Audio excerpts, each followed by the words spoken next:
Hello and welcome everyone to our 2024 Feeding and Eating Psychology Summit. My name is Jacqueline Peterson. I am CEO of Feeding Matters, and we are here to look at the psychological interventions for PFD and ARFID, unpacking a complex domain. So I'm excited to get started with everyone today. This is a first-time event for Feeding Matters. We are used to doing this type of virtual environment with everybody, but this type of thing where we've got other people in the room versus the presenters is new for us. So you're right there along with us, and we appreciate grace along the way. Just some gentle reminders for your time together. We really encourage everybody to get in the chat and talk if it's what's best for your experience. Some people find it overwhelming to do both, so do what works best for you. And make sure to stay muted. We will work on getting questions answered during the facilitation question and answer period of the event. And so keep those coming along in the questions and the chat. And then I just have some thank yous before I continue. So a huge thank you to our planning committee, Deborah Hamilton, Kristen Hathaway, Aaron Kane, and Kate Proctor helped us really plan this and coordinate and get the technology set up to do this here at Marcus Autism Center in Atlanta. And then a huge thank you to all of our panelists and all of our consensus members who are here in the room with us, who are learning along with all of you so we can dive into a consensus meeting after this summit. So before we get to the educational portion of this event, I wanted to touch on Feeding Matters values. So this is something that guides our organization. It's something we talk about often as a team at Feeding Matters and with all of our volunteers and our entire community. And so I touch on this because in bringing people together, sometimes people that are in separate fields or sometimes people that are even in the same field and have different ideologies or different perspectives, it's always important to make sure that we are coming back to our values. We are a digital first, community driven organization, and these values are what allow us to do that. And so because these values are important to us, we really consider this a two-way conversation. Not only will you be hearing from presenters today and their experience and their perspective in treatment, but you all have something to share too, and that is why we encourage the chat. But we also have this available on demand too, so the education and the information can live on beyond today. In line with our values, we touch on, why this work matters. And so we are here for families. We are here for professionals. We have heard from varying different people how challenging it can be to hear two different names for something that looks very similar. And so we really look at this work as years long that we need to build these fields together. And we're excited to do this with everybody in the room here, with our panelists and our consensus members, but we're also excited to do this with all of you. And so we really appreciate you being here with us and joining this experience together. This is our agenda for the day. So, just to give us a kind of context of what we're going to be diving into, we'll talk through our history, and then we'll take a deep dive into each diagnosis, and the conversations will be from that field's lens. So from pediatric feeding disorder, we will be looking at individuals who are traditionally very much in the pediatric feeding field. And then on the ARFID side, we'll look at individuals who have been traditionally in the eating disorder field. We know that this could change as the work continues, but what we're really interested in looking at how each field looks at treatment is, are there similarities? Are there differences? And how can we work better together to make sure that long-term health outcomes and early identification is happening so we can better support our children and families? To do that, we need to understand our history a little bit. And I won't touch on this too long because everybody received this email. If you registered for this event, we did have a session at our last conference that went into this in a little bit more detail, but the historical picture behind these two diagnoses and how for years people have struggled about how to define and characterize children and individuals that had these challenges. And so, but what we've realized is there really is this confusion and this need for clarity. And so that's why the Research Initiatives Task Force, a task force within the research pillar of Feeding Matters PFD Alliance, has really looked at how can we navigate the overlap? How can we build consensus amongst both fields for future outcomes? And so we did that last year with a 2023 consensus meeting, and then this year with this event, and to open it up to the community. So I think this is a slide that some people are familiar with, but we really can't rewrite what currently exists. We understand that there are challenges in the overlap. We know that that is something that is acknowledged. But what this effort and this initiative will do is help support diagnostic clarity, access, and then what we're all here today, which is to look at treatment. So without further ado, I'm going to turn it over to Dr. Colleen Lukens, who is joining us from the PFD perspective.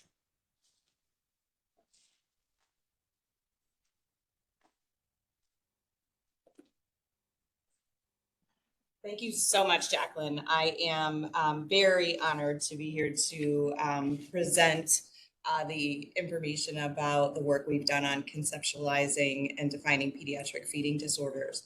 And as Jacqueline said, our focus today is on psychosocial treatment. I think one of the things that's unique about PFD is that we intervene in a lot of different domains. And I think that's important as we talk about the intervention in the psychosocial domain. So I'm going to talk through a little bit of background about pediatric feeding disorders. So a few years ago, a consensus group was formed of clinicians, administrators, researchers, who all came together to formalize a definition and a set of diagnostic criteria for pediatric feeding disorder. And where we landed in our publication in 2019, as we define pediatric feeding disorder as impaired oral intake that is not age appropriate and is associated with medical, nutritional, developmental skill, and or psychological dysfunction.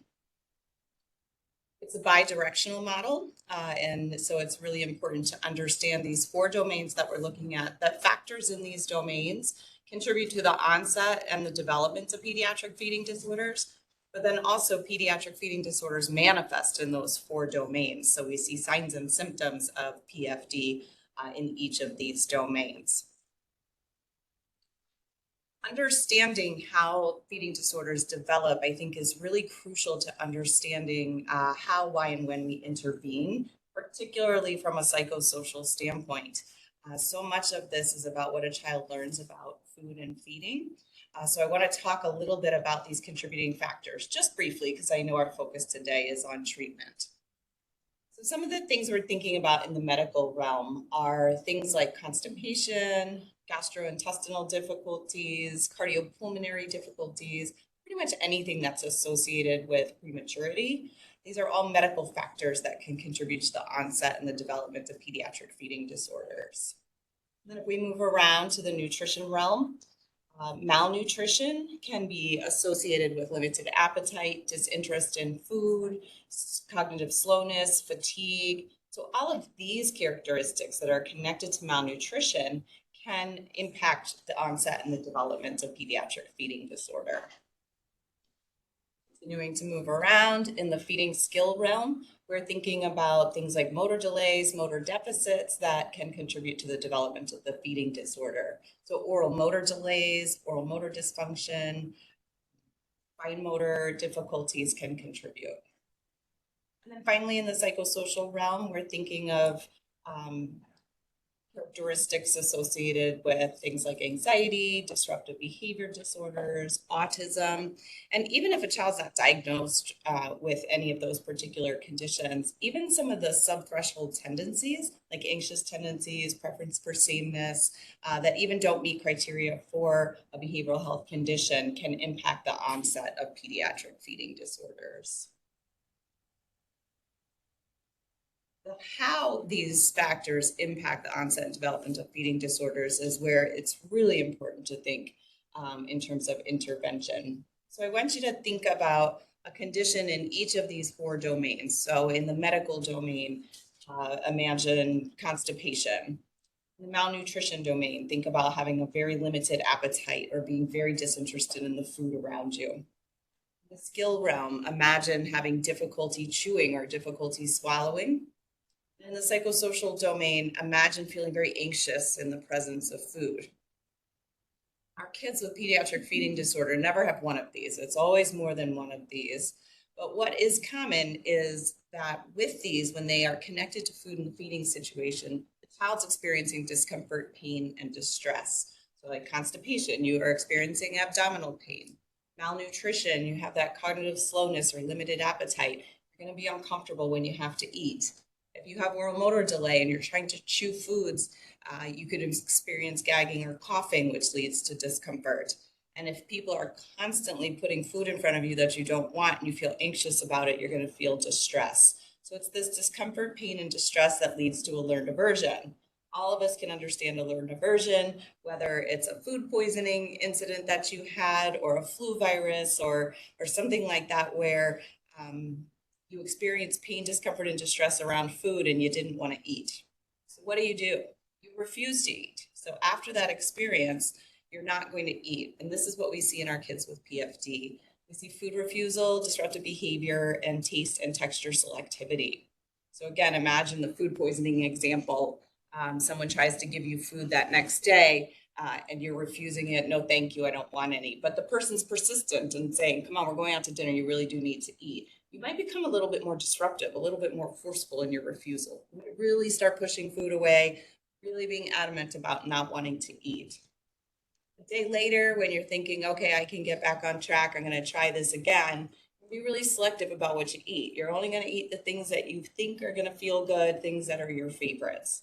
So that's just one time for us. But for our kids with PFD, they have those negative experiences in multiple realms, in multiple domains, day in and day out. So for us with a food poisoning example, we've had a really good history of eating leading up to that. So a couple days later, we get back on track, we start eating again. But for our kids, the cycle continues. Caregivers then are responsible for continuing to feed their child in the face of this disruptive behavior and this food refusal behavior. So what we see is caregivers, very well-meaning caregivers, are attending to food refusal behavior. Please eat. I need you to eat this. Try this. I think you'll really like this. Let me make you something different. You'll enjoy this. Lots and lots of attention. So inadvertently, caregivers are positively reinforcing. They're adding something to a situation that makes it likely that that child's going to engage in that food refusal again in the future. Again, it's inadvertent. Our caregivers are trying to keep their kids nourished in the face of this really staunch food refusal. So lots and lots of attention given to food refusal behavior.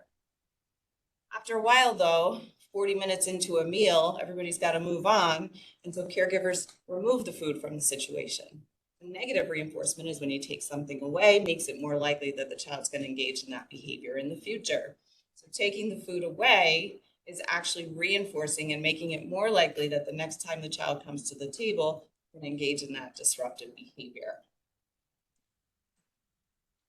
Again, I think it's so important for us to understand that when we're going to get started on psychological interventions.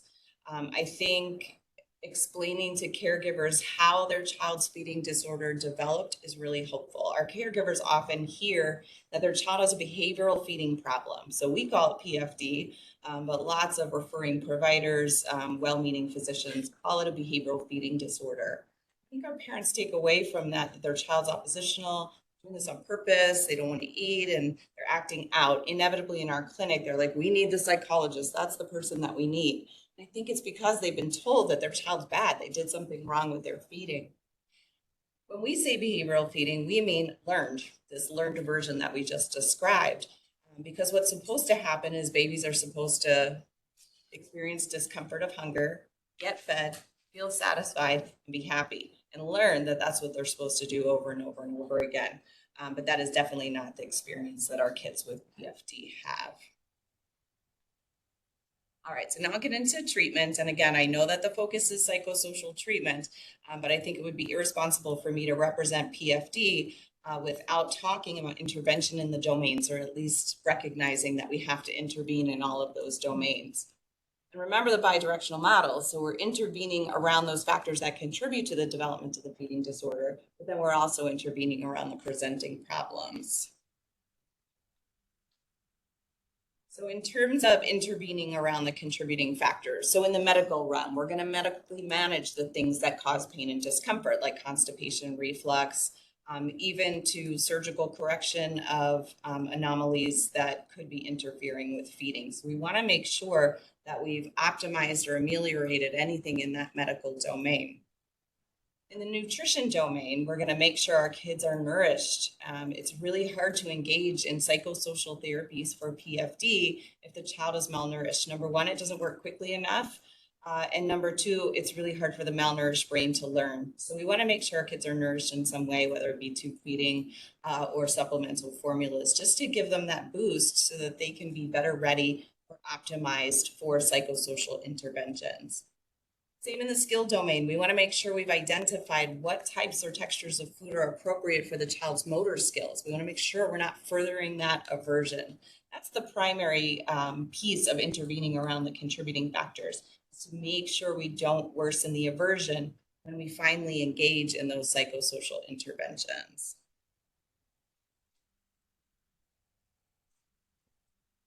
Intervening around the presenting problems. I'm not going to talk too much about intervention in the medical, nutrition, and skill domain. But the idea here is that you are managing those at the same time as you're engaging in management for the psychosocial condition. Or sometimes we manage those things first before we engage in that psychological intervention. Components of the behavioral interventions that we use, or the psychosocial interventions that we use. Again, keep in mind that learning model, right? There's some things that happen before the child's engaging in the food refusal behavior and things that happen after. So I'm going to divide up our intervention components into those two realms. It's an artificial dichotomy. We're usually incorporating a lot of these strategies into treatment packages, if you will, or tailoring our interventions for each individual child's presenting problem or caregiver's wishes. But I'll line them up kind of separately just to delineate them a little bit more carefully. So when we think about antecedent interventions, appetite manipulation is a really crucial intervention component in the psychosocial realm. It doesn't sound like it's psychosocial, but what we're trying to do is set the stage. We're trying to establish hunger, which is what makes most of us eat, right? We eat for pleasure, we eat for social things, but we eat largely because we're hungry. So it seems unfair in a lot of situations to expect a child to cooperate with feeding therapy if they're not feeling hungry. So we try to engage in appetite manipulation. Sometimes this is with medical management. Sometimes it is just with structuring the day to make sure there's enough hours between feeding times for the child to get to feel hungry again. Systematic desensitization, that's that slow, gradual progression towards a very specific target. Some people call this a hierarchy. Some people call it successive approximations. But the idea is that you're not taking a child who's eating nothing at all and at 3 years old expecting them to suddenly eat a piece of broccoli because it's in front of them. We expect that we can eat a piece of broccoli because we enjoy eating, we enjoy food, we're willing to try new things. But for our kids with PFD, it's just unrealistic. So we start small, we start where the child is. Sometimes we start just by presenting an empty utensil. And then we might put a little bit of fluid on that utensil, a little bit of food on that utensil, and gradually working our way up. And some of our kids can take big jumps on these hierarchies. Some of our kids need these little tiny spaces between those steps in the hierarchy. Non-contingent access to things that are highly preferred. This is when you let an individual enjoy a tangible activity or something that is pleasurable for them. This is a little controversial because I think people jump right to, oh, you're putting him in front of the iPad and letting him eat while he's watching the iPad. Sometimes that is the case. But remember, our kids have connected this negative experience to food and the feeding situation. A lot of our kids won't even get into mealtime seating. They won't come into the kitchen. They won't be part of the family meals at all. So what we're trying to do with non-contingent access to highly preferred activities is connect something positive to the feeding situation. So we're often doing this without food at all, just to help the child reestablish a positive connection to the place where we're eventually going to do the feeding. Simultaneous presentation is when you're presenting a highly preferred stimulus with a less preferred stimulus. So an example of this might be if a child's eating a spoonable food very successfully, you might put that food on the front of the spoon, a tiny little sliver of a different food behind it on the spoon. So those two things are being presented simultaneously. This intervention component goes hand in hand with feeding because we're not trying to hide the food. We're trying to help the child cooperate with ingestion of food. So if they ingest that bite of food and then you very slowly fade out the favorite food and fade in the non-preferred food, you might be able to keep that child engaged in cooperative feeding. Which leads us to high probability sequence. So this is an intervention component where you engage in something that's easy for you to do repeatedly before you're asked to engage in something that's difficult. So often in feeding therapy, what we might do is ask the child to eat 3 or 4 or 5 spoonfuls or pieces or bites of food in a row of something that's very, very easy for them to eat before presenting them with something that's new or more challenging. The idea here is behavioral momentum. So if you've got the child engaged in cooperative behavior, you're praising, you're giving lots of attention, they're moving along, more likely to take that next bite of food if they're already engaged in positive feeding behavior. Choice. This is meant to really engage a child in participation with the feeding therapy. We're not talking about unlimited choice. We're not asking the child, do you want to participate? We're saying when we participate, do you want to eat this food or this food? We might ask, do you want a big bite or a little bite? To help that child feel that they have a little bit of control over the situation. Because really, ultimately, what we're trying to do is convince them to do something they don't want to do. And then we can intervene on the back end using contingency management.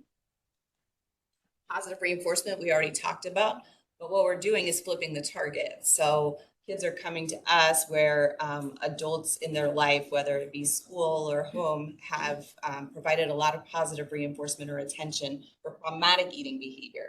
And what we're doing then is providing that positive attention for the appropriate eating behavior. It may not be the exact thing that we're looking for, but we're providing positive attention for sitting quietly in a chair, cooperating with the mealtime, coming to the table, being part of family meals. Sometimes that's our first homework, is saying to families, just have him sit at the table. Don't put any food in front of him. Just engage him in a positive interaction around sitting and directly praising or providing attention for that behavior. Negative reinforcement, as we said, is taking something away from the situation so that you'll do it again and again. This is taking food away, but doing it after the child's engaged in something positive. Again, we're not setting the bar high. They don't have to necessarily ingest the food right from the get-go. But the idea is they're engaging in that food in some kind of positive way, even if it's picking it up or putting it on a utensil. Great job, you did it, dinner's over, you don't have to do this anymore. Helps the child stay engaged because the task isn't that difficult. They have to learn that. You can't just say, look, this is going to be really easy for you. Just come to the table. We can't convince our young kids of that, certainly not our kids with PFD. But if we show them that as soon as they engage in something positive, this negative thing to them is over, we often can get them engaged in the therapy process. And then finally, escape prevention strategies or contingency management strategies that we typically use just in an intensive feeding environment because they really do require very systematic, consistent implementation. But what you're doing is you're taking what has motivated the child to refuse all along. The child comes to the table, food goes away, they're happy, they're content. So what this is doing is saying the food isn't going away. Food has to stay there.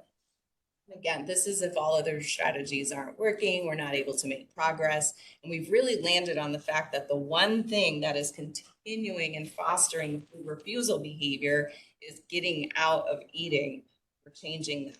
But again, it's not you have to eat your plate of food before you leave the table like when I was a kid. It is you have to just touch this food and then you're done. Just kind of waiting that out, maybe even helping the child do it so that then the meal can be over. All right, so now that we have all that information about PFD, Will and I are going to present two different case examples of children with pediatric feeding disorder. We're going to talk through how we evaluated those children, the factors we were looking for, and what their course of treatment looked like, focusing on the psychosocial interventions. So the child that I'm going to talk about today is a 15-month-old who was born at 29 weeks with a history of IUGR, acquired CMV, microcephaly, mild intermittent asthma, constipation, reflux, autism, and slow weight gain. And in that slow weight gain, there were periods of time where the child did experience malnutrition. We think about those 4 domains, right? Our assessment process is to look for factors in each of those domains, again, because we want to make sure we're optimizing or ameliorating anything in those domains that could continue to worsen or interfere with our progress in therapy. So this child experienced vomiting, constipation, signs of early satiety, right? There's no test for early satiety, but lots of signs and symptoms of it. So this child ate portions that were very small, was feeding on a 24-hour cycle instead of a 12-hour cycle at 15 months. Most of the calories were consumed from a supplemental formula that was consumed over very long periods of time, well beyond infancy, and long latency to consume those small portions of food. In the nutrition realm, we noted inadequate oral intake to support weight gain and growth, again, with periods of time of moderate malnutrition, and very, very limited dietary variety. In the skill realm, this child at 15 months was preferring to drink formula from an infant bottle, and then continued on. So we followed this child for a long period of time, and that bottle drinking continued and persisted despite over time learning the acquired skills for drinking from a cup or a straw. Child also had a history of delayed fine motor skills, but again, once those fine motor skills were improved, continued to demonstrate really limited self-feeding. History of delayed oral motor skills, again, once improved, still demonstrating that long latency to chew and swallow. The reason I say once improved is because we were monitoring those factors in each of those domains. And then over the course of time that we spent with this child, everything improved. But the psychological manifestation or the behavioral manifestation of the feeding disorder lingered, which is very commonly what we see and why we focus on psychosocial interventions. In the psychosocial realm, he had an autism diagnosis with accompanying characteristics of developmental delay and a very strong preference for routine and sameness. His parents were experiencing a separation and ultimately a divorce over the course of the time that we spent with them. There was a lot of influence of extended family and lots of very strong cultural preferences around parenting influenced by grandparents. So at 15 months, the vomiting was ongoing, but the child had started evaluation with a gastroenterologist, which is what we want. We want to start exploring how we can target factors in each of those domains. He was experiencing moderate malnutrition at the time, meeting only 90% of daily calorie needs, and 80% of those were coming from formula. Oral and fine motor skills, although delayed over time, were commensurate with his adjusted age. High levels of family stress around the feeding difficulties and developmental delay. So at the end of that first multidisciplinary assessment, we wanted to make sure that they continued their GI workup, because if he was still experiencing a condition that caused vomiting, then we started to engage in psychosocial interventions for feeding. We were running the risk of that vomiting continuing and worsening that learned aversion. Changes formula, we call these nutrition band-aids to get our kids a little bit of a cushion while we take our time with our behavioral interventions. As you think about the behavioral interventions I described, none of them move quickly. Like when we're talking about a fading situation, this is taking weeks and months. And so we really do want our kids to be nourished in some way during that time. We connected them to Feeding Matters for family support. We encourage that they limit meals to 15 or 20 minutes to try and optimize hunger. So one of those antecedent manipulations. And then in the contingency management realm, we were encouraging them to focus all of their positive energy on good feeding behavior. Followed this friend for a year. Family stress was ongoing. They did not pursue any of the supports that we recommended. Some of our families are just in too high a state of distress to even pursue the things that could be helpful. He received his diagnosis of autism over the course of time that we spent with them. We did refer for tube feeding as malnutrition was worsening over time, and we didn't see signs that this was going to get better. But this was a very stressful decision for the family to make. And so they declined and maintained their feeding practices. The good news is that over time, his weight gain and growth did improve, so family was able to keep him nourished. But they were still on this 24-hour infant cycle with his feeding. We talked to the family about the impact of this 24-hour feeding cycle on skill development. So in order to keep the amount of formula that he needed, he really did need to drink it from an infant bottle, because drinking from a cup, he just wasn't that interested in it and wasn't going to consume enough formula. Talked to family about the influence of maintaining bottle feeding on his oral motor skill development. And then same for his feeding cycle, basically that feeding over 24 hours, it was going to be really hard for us to work on appetite manipulation. But again, the family was diligent, absolutely diligent. And at 29 months of age, his weight gain had improved markedly with those infant bottle formula feedings through the night. He's had time now to develop a lot of those skills. So his oral skills and his fine motor skills are improving with his early intervention therapies. Some portion size improvements with appetite manipulation through medication management. Completed his GI workup and everything was within normal limits. So at that point in time, we referred them for feeding therapy, behavioral feeding therapy, because again, we've now optimized the contributors in all of those domains. So we admitted to a 4-week intensive feeding program at 3. Our goals were to now increase the amount of food, because he's still not at age typical portions, right? He's dependent on his formula. Increase the variety of foods, because if we're going to wean from a formula, he has to eat foods from all the food groups to cover his micronutrient needs. We needed to really transition him from a bottle to the cup. This was a preference for the family as he was going to be entering school. And transition from that infant feeding schedule. The family had hired nannies overnight to be able to continue their work schedules, and the baby, the 3-year-old, was still needing help feeding through the night. And then the primary goal for this intervention is that we can teach caregivers all of these strategies that I described earlier in the talk, because none of that is how we feed kids typically. So caregiver teaching of all these strategies is one of the most important parts of our intervention. Over 4 weeks, creating interventions that incorporated probably most of the components that I described earlier. We were able to decrease from him being 48% dependent on his formula to about 22%. We were able to increase his dietary variety to 3 foods from each food group, weaned from the infant bottle over the course of the 4 weeks, maintain all oral intake during the waking hours, so he was no longer waking up overnight.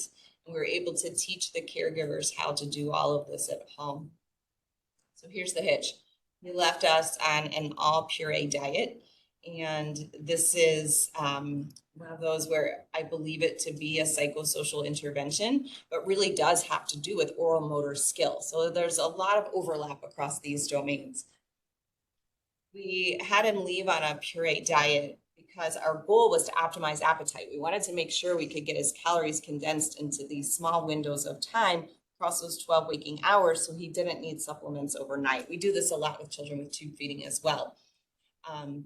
The easiest thing from a motor standpoint for him to do was put food in his mouth and swallow it. So yes, it's just one step away from a liquid diet, but this is that systematic desensitization and baiting process that I was talking about, getting him to do one thing just a little bit past a liquid diet. But what the puree diet also does for a child who presents with a preference for routine and sameness is create some food flexibility. So we were able to teach him to eat things that are green, things that are orange, things that are yellow, things that are whatever color, because they were all the same shape. They all came on the spoon the same way, and he didn't have to do something different with his mouth for each of those. So although puree diet often falls into our skill domain, we often use it as a behavioral intervention strategy, thinking about behavioral momentum. We want to do something that's going to be really easy for him. Also, speaking to the nutrition domain, we're trying to get all those calories in these short windows of time. What we see when our kids leave with success like this is that now they're back onto a typical feeding developmental trajectory where they're eating all their calories in the 12 hours, eating them in these 4 to 6 meal times across the day. He's now weaned from the infant bottle, so he's taking things by cup. Now it's like he was on this infant trajectory. We were able to push him back onto a 3-year-old trajectory. And then over time, he's now understanding why he's supposed to be eating. He understands that foods that look different can be good. And he's exploring a little bit more of chewable foods. And then over time, advances to an age typical diet.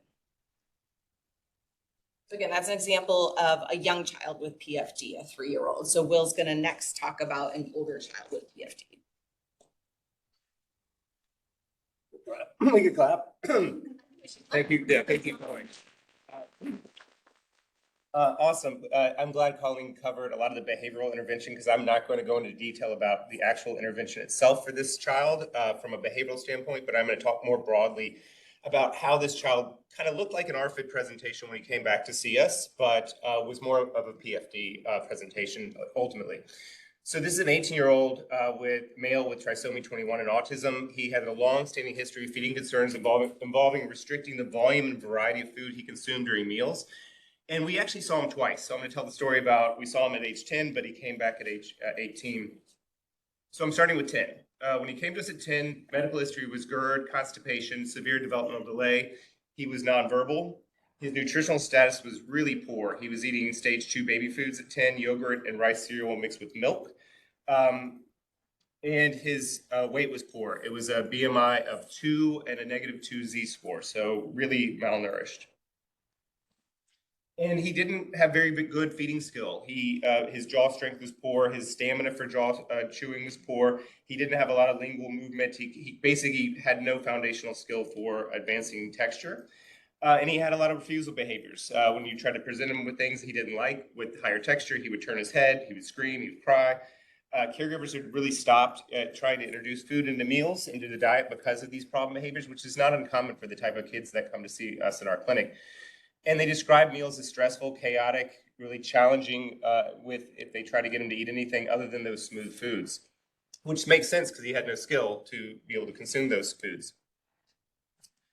This is really to highlight what happened during admission 1. So if you look at his growth in terms of BMI, we saw this nice, he was admitted to our intensive program.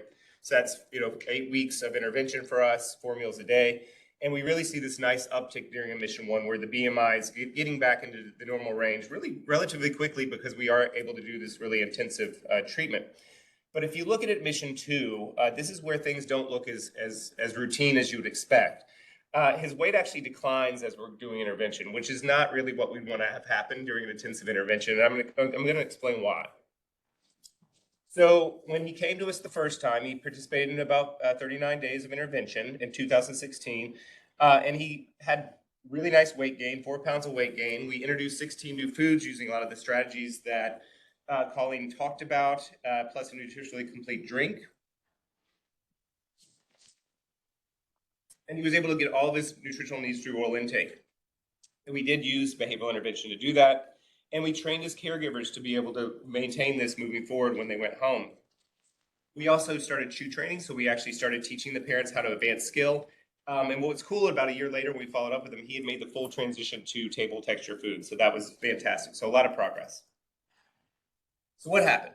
So in March 2024, he came back to see us. And this is feeling much like an ARFID presentation when he comes to us. The parents say, he had this episode, this really traumatic event where food got stuck in his upper lip and he just couldn't get it out and he was panicking and he was really upset. And they call that the traumatic event. He started restricting the volume and variety of food after that event to mostly smooth items. And he was really avoiding all the texture food he used to eat. He was gagging, he was having emesis.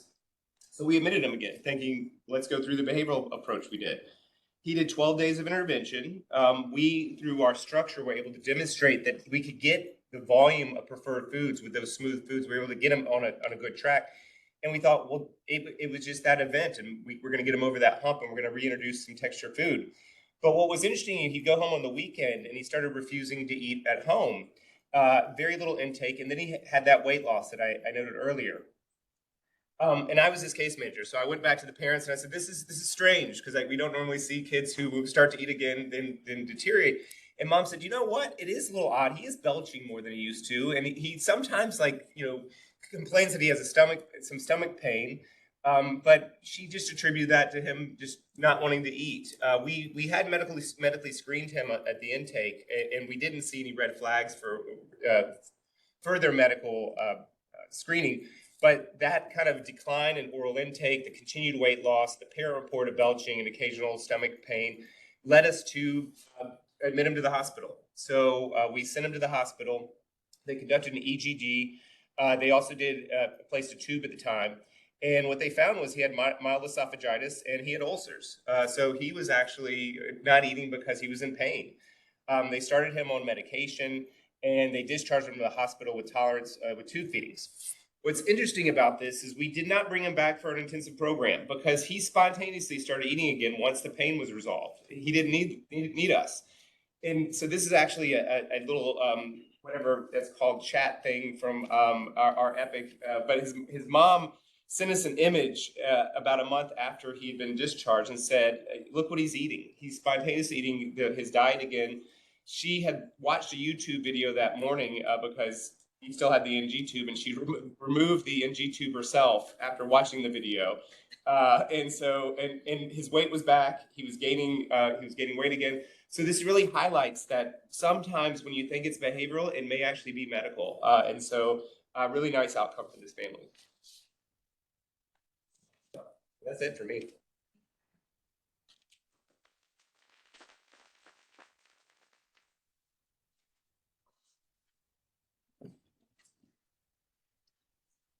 Right. I usually talk fast, but I don't think I can talk as fast as Will. I was giving Colleen most of the stage, and so I went fast. So good morning, everybody. Thank you so much for inviting me to this conference. My name is Nancy Zucker, and I'm gonna start speaking to the ARFID part of this story here.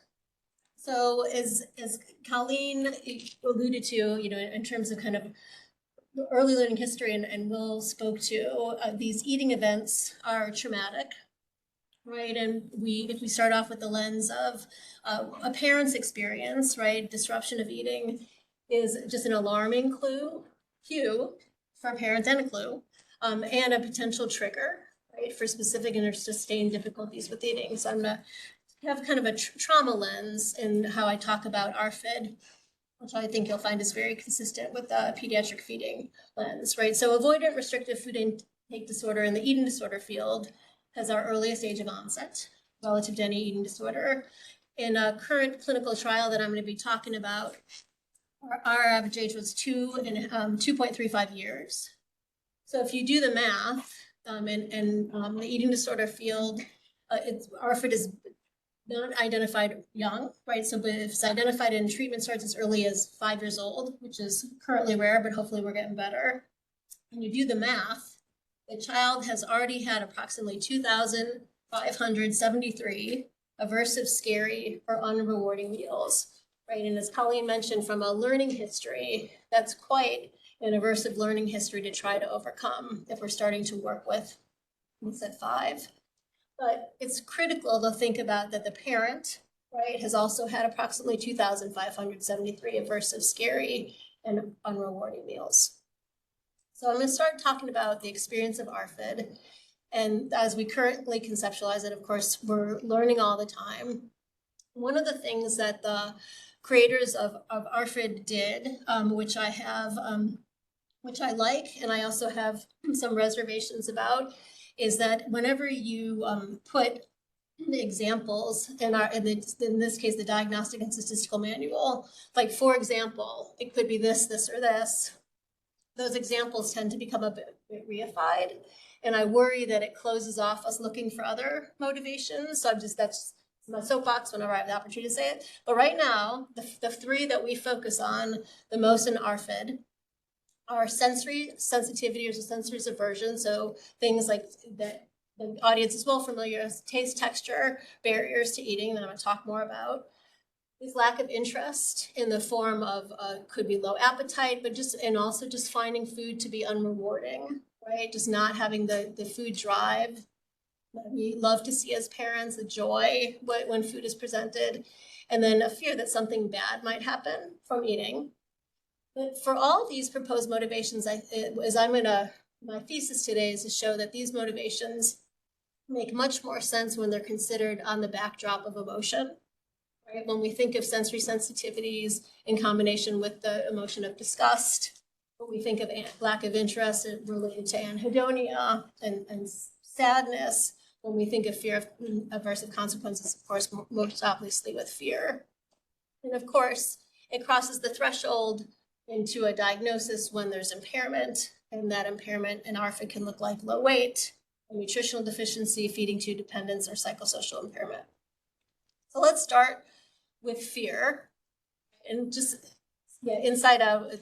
The timing of Inside Out 2 is going to be good for this presentation. So this is a model that I'm presenting to you. It's the fear avoidance model of pain.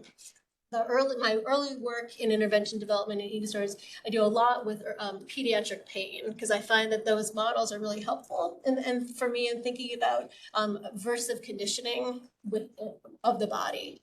So the first principle, right, is we start off with kids who are sensitive.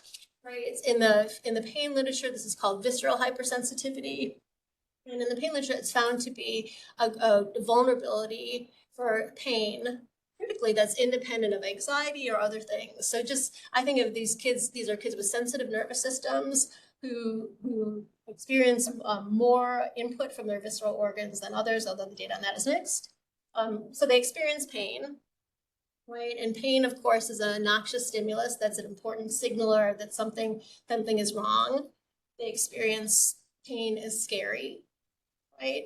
And then what happens, right? As an adaptive fear response, right? We have something that's called fear generalization, and that is an adaptive way that our brains manage pain. If you experience something that's dangerous, you step on a nail, right? One, you don't have to step on every nail in the world to figure out that stepping on a nail is not a good idea, right? Your brain thinks, okay, all nails are dangerous, but your brain is even more efficient than that. You know that small, sharp, pointy objects are probably going to be painful. So that generalization is very adaptive. But when we think about the body and we think about having something that's uncomfortable, and we think what would fear conditioning look like in that context? Well, things that predict, does it generalize to all GI sensations? So now that the stomach grumblings of hunger are scary for me, does it make it so that cramps are scary? All these things. And so what we found is it does, right? And so, of course, if you think something's going to be painful, you try to avoid those painful experiences. So you avoid activities that you could lead to pain. When we're talking about GI sensations, of course, that's eating. And then, because you don't want to experience pain, you become hypervigilant to what your body is feeling. And so it increases your sensitivity, because now you're perceiving things better.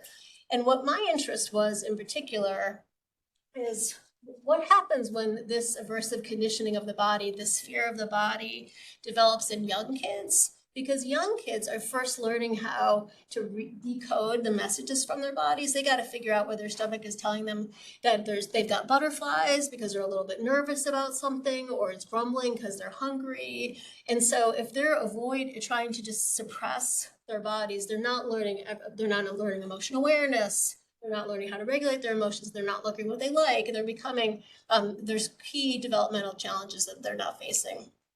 So one way, we can think about, or I think, we can think about aversive conditioning is just thinking about the whole realm of the digestive system, and I won't belabor this too long, but what I want to point out is that, from the time of Pavlov, right, where you all may remember from your Psych 101 class, where you could condition a dog to salivate to the sound of a bell, we know that our bodies learn and adapt, and that in particular, the presence of emotional experience and digestion go hand in hand. So I just want to give you all a quote that I have here. Just give me a moment. So this is from Walter Cannon, who's a famous physiologist who studies the impact of stress and emotions on digestion. And his quote, this is from Bodily Changes in Pain, Hunger, Fear, and Rage, which was written in 1925. The conditions favorable to proper digestion are wholly abolished when unpleasant feelings, such as vexation and worry and anxiety, or great emotions, such as anger and fear, are allowed to prevail. He actually has great stories in this book where in early times when they were unclear who had committed a crime, they would line people up and they'd put a piece of rice in their mouth, because in states of anxiety, we get dry mouth, right? The things that help facilitate digestion are impeded. So whoever grain of rice was the driest was thought to be guilty of that crime, right? So when you think about these kind of 2,700 whatever aversive eating experience, and the fact that these negative emotions are actually creating conditions that physiologically make eating harder, right? Then it becomes apparent that we can't ignore, the role of emotions, right? So it's reversibly conditioned to smells, right? That can be certainly increased by their previous medical diagnoses, problems with allergies, problems with breathings, where you all are well familiar with oral sensitivities, where children will actually be startled by an unexpected texture in a food that they weren't expecting, right? And kind of panic and then stop eating. Right, sounds, right, when we're hypervigilant, in a state of fear, right, sounds of chewing and swallowing becomes like predators walking through the forest. And then, of course, we can get very sensitive and scared of the first signs of fullness. And I like to think of these sensitivities to the gut as also related to feelings like guilt, right, or disgust and shame and all this sort of things. So, and then of course, they get constipated and then they get scared that their poops are going to hurt, right? So that adds to another level of fear in terms of these kids, right? So the first take home is that kids with ARFID are just sensitive, right? So I think of them as I'll use the term sensory superpowers, right? Sensitive to things inside their bodies and the world around them. And so I just want to think for a minute just about hunger. And I loved, what Colleen said earlier, just how hunger can actually become another learned cue for fear, right? Because if you imagine, right, first of all, what happens when a child is hungry? One, it could be painful, right? Your stomach hurts when you're really hungry. The social environment panics, right? Because everyone's getting really agitated.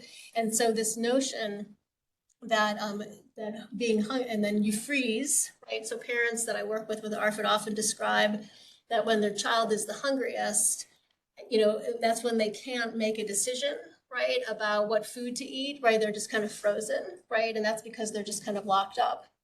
We did just a quick little story where we're looking at people who are engaging in a religious 24-hour religious fast, right? And we were just demonstrating that as time went on, mood worsened, right? And our parents, and I'm sure yours do too, still continue to get advice from pediatricians, though it is less, right? That, we'll starve them out, right? If they get hungry enough, eventually that they'll eat. And of course, in kids with ARFID, that will never work.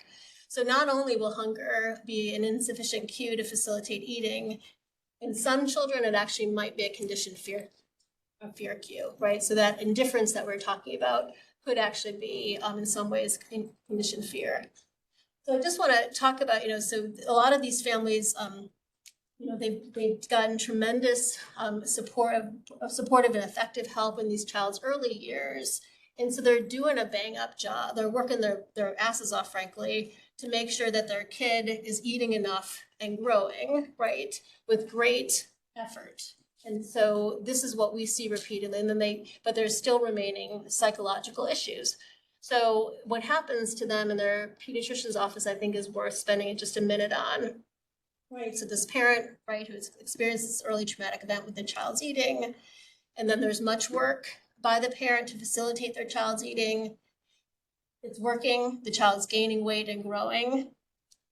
And the parent thinks, okay, if I were not doing what I'm doing, my child would regress and would be in danger. And the pediatrician just sees the growth chart and they're like, this is just another neurotic parent, right, who's over concerned about their child's eating. Look at their growth chart. They're growing fine. And the parent feels invalidated and demoralized. And the pediatrician thinks the parent is making much ado about nothing, right? And so I think this is important to emphasize, as you'll see, as well, when we talk about different treatment components, because I feel like that's an important part of this narrative to address. So then let's move to the disgust part of the story here. This is my little disgust character. This is Victor Vomit, by the way. So we know this, right? We see these kids, right? When we ask 234 families who have a kid with ARFID how likely it is that their kid will make a frank disgusted face. When presented with a new food, only 8 said not at all. Only 8 said likely, and 80% said very likely, right? These kids have conditioned aversion, as Colleen said. And this becomes important for treatment from a psychosocial perspective, because fear and disgust behave very differently to practice, to exposure. So disgust is a fascinating emotion. So disgust is an emotion that we're hardwired to experience because it protects us from pathogens, right? And the way that we're protected from pathogens, if you think about a pathogen affects you when it breaks the body barrier, when it gets absorbed through your skin, when you eat it, right? When it passes some kind of body barrier. So if it crosses the body barrier, it's too late, right? You're already contaminated, right? So disgust elicitors are visual, odorific signals that something is not right, right? So many of the reason why sensory sensitivity and disgust are linked to me, and to many, right, is because many of the visual odor, texture features that kids respond to very aversively are actually disgust elicitors, right? If you think about an apple that's going bad, it's getting kind of mushy, right? We notice mold, we notice visual irregularities on things, right? And because because a malaria mosquito, still is likely to give you malaria, right? Even if you hang out and chat for 30 minutes, it makes sense that disgust doesn't extinguish as in the same way that fear does, right? You don't want to befriend a little malaria bug. So in our classic fear treatments and in the psychological realm, we can do very pragmatic things. We can think about a fear of dogs, for example. And in the beginning, early in exposure, this child would be afraid, think all dogs are dangerous and look like this dog. And we make a hierarchy and we start off with storybooks about dogs, pictures about dogs, movies about dogs, and there's a little cute little puppy and all this sort of thing. And eventually they realize, okay, I can distinguish that most dogs are friendly, and I can see signs if a dog is going to be kind of not friendly, and I know how to protect myself and all that sort of thing. So what do you do about disgust, right? You all have cleaned up, how many, in the room here sitting with me, right? Thousands of dirty diapers, right? Lots of vomit. But if I passed around a dirty diaper in this room, no one would be like me, I'll take the diaper, right? So it just, so we have to think, but yet we change the diapers every day and we clean up the vomit, right? So we approach disgusting things, right? And it's all about the context, right? So if you had, for example, thrown up in the middle of your elementary school class, right? Or you had encopresis and you had accents at school, right? Those vomiting and defecating would have tremendous paralyzing, humiliation, disgust for you because of this learning context in which you had it. But if cleaning up vomit and feces is part of your service and caring for your children and caring for the vulnerable, right, then they're irrelevant, right? It's something that you do in the service of doing something else. Right? So what I'm going to So this leads to some, with this focus on emotion, it's kind of front and center, right? It gives us some treatment components for ARFID that I think about. One is spending some time validating the parent's journey to this moment, right? That we have to recognize all the things that have been tried, the things that have worked and not worked, so that parents' wisdom can be honored in the treatment plan, of course. We need to create, as Colleen outlined so beautifully, right? There needs to be counter conditioning of eating and meals, right? We need to have strategies to help children trust their bodies, right? So we really, and this goes back to work on attachment, right? So for children to feel safe in their bodies, right, they need to become their own self-parents, right? They need to be able to decipher cues and respond to them. And that, just like a parent-child interaction with reciprocal, builds secure attachment, child builds secure attachment with themselves, so to speak, and feel safe. And then we got to make food fun, we have to, couldn't we focus on getting kids that they like food and find it rewarding and delicious? We got to figure out, how do you deal with this discuss thing? So how do you make discussing foods approachable? And then we got to help them with the anxiety piece. Now this slide always gets stuck, so don't panic. I'll take about 5. Whatever.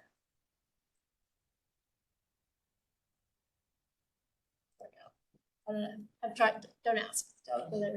So I'm going to talk to you about a clinical trial that is going on. I'm just going to kind of go through it quickly, focus on the treatment components, and then get into my case. So this is a study that's ongoing. It's entering the final legs of it, and where we are working on developing treatments and development in the purest sense, right? We're just kind of testing and piloting. We've learned a lot. Where we screened 5 to 9-year-old children with met criteria for ARFID. They went through diagnostic interviews. We do dietary recalls. We do food adventure videos, which I'm going to talk about in a bit. And then they're randomized to 2 very different interventions, though, of course, they have overlapping features. So Feeling and Body Investigators is an intervention where we really try to target this body trust, right, and fear of body sensations part first, before we get into deep dive into food to see is that a necessary component for the child to be willing to take food? Does that make our job easier? And family assisted diet, where we really hone in onto what the parents' suffering has been like as a precursor to moving into the food stuff to see if those things matter. So in family assisted diet, we first meet with the parents alone.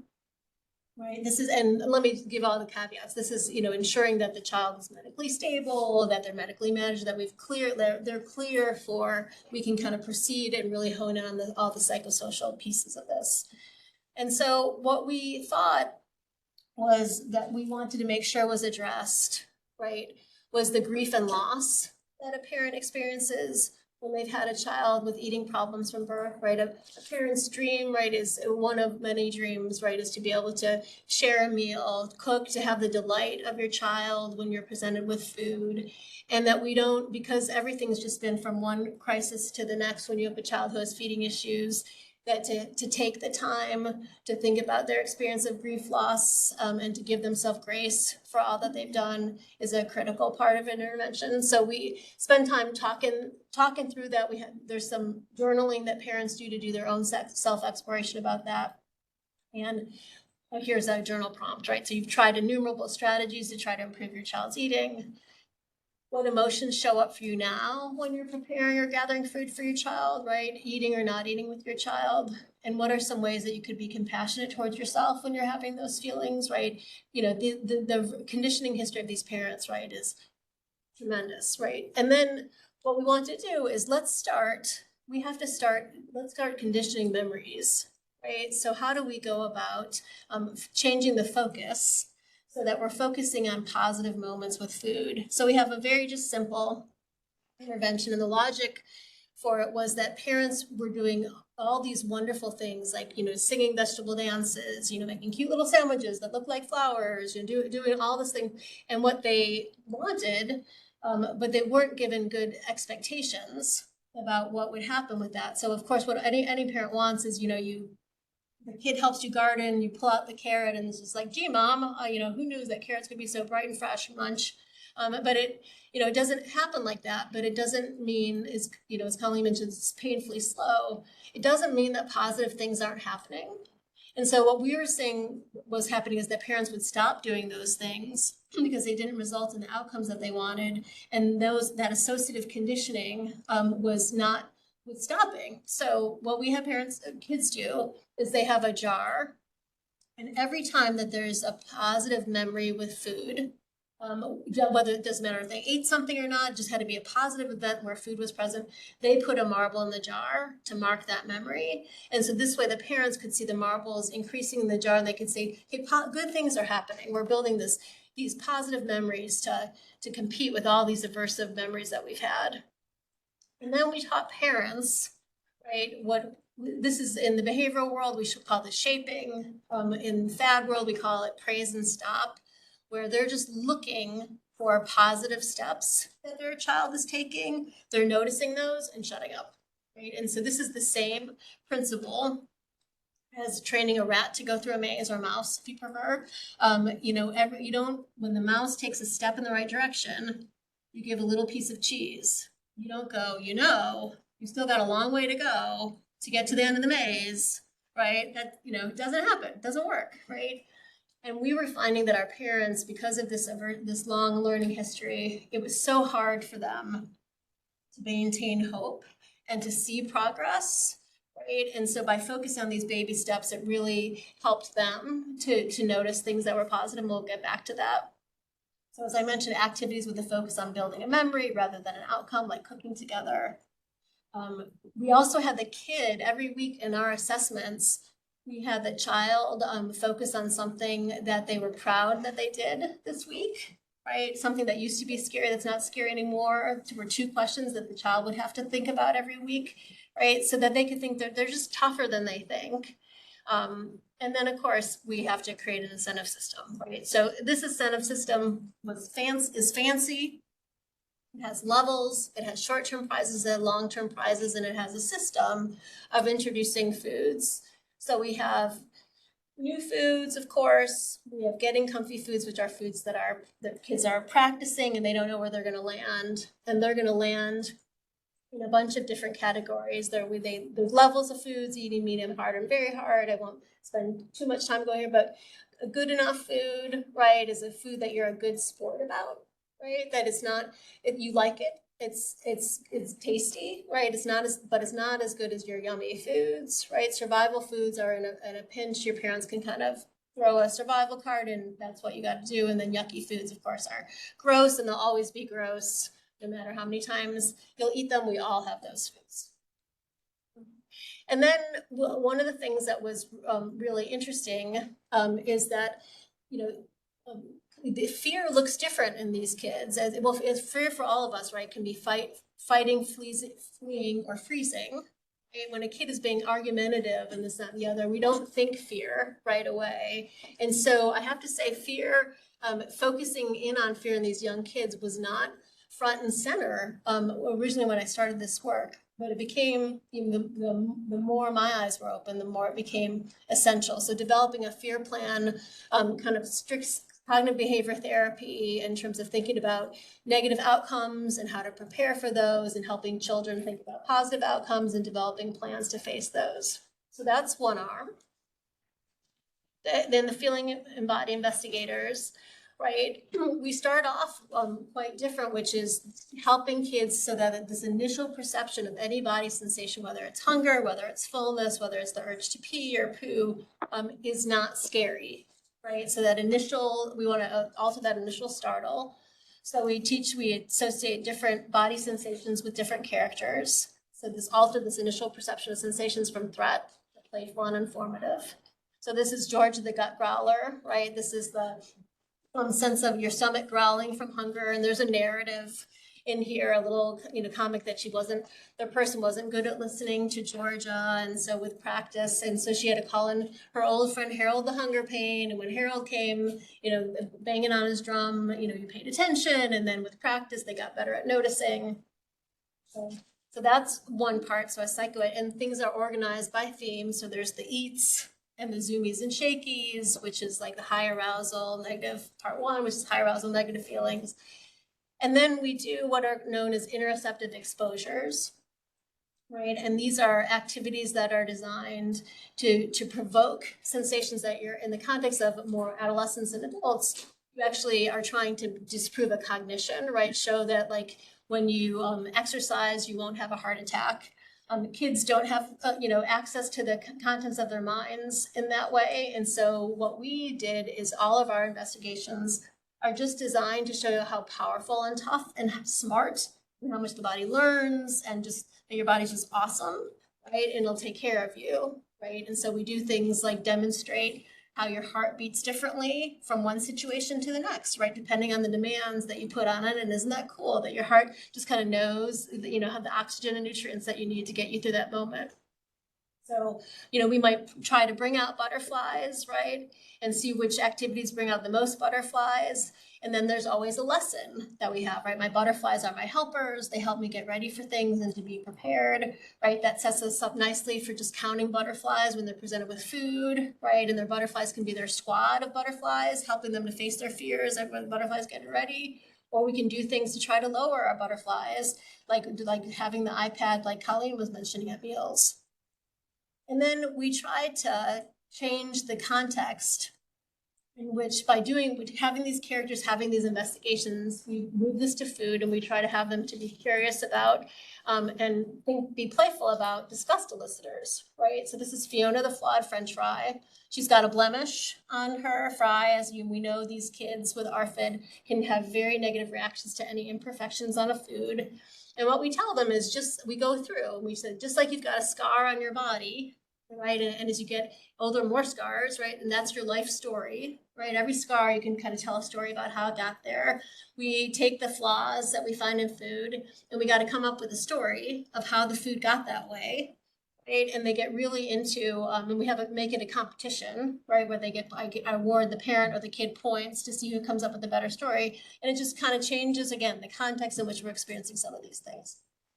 So, and then we move it into the same principle into the smellies, the tasties, the groovies, and all that sort of thing. So what we found was right now our average is about 23 sessions.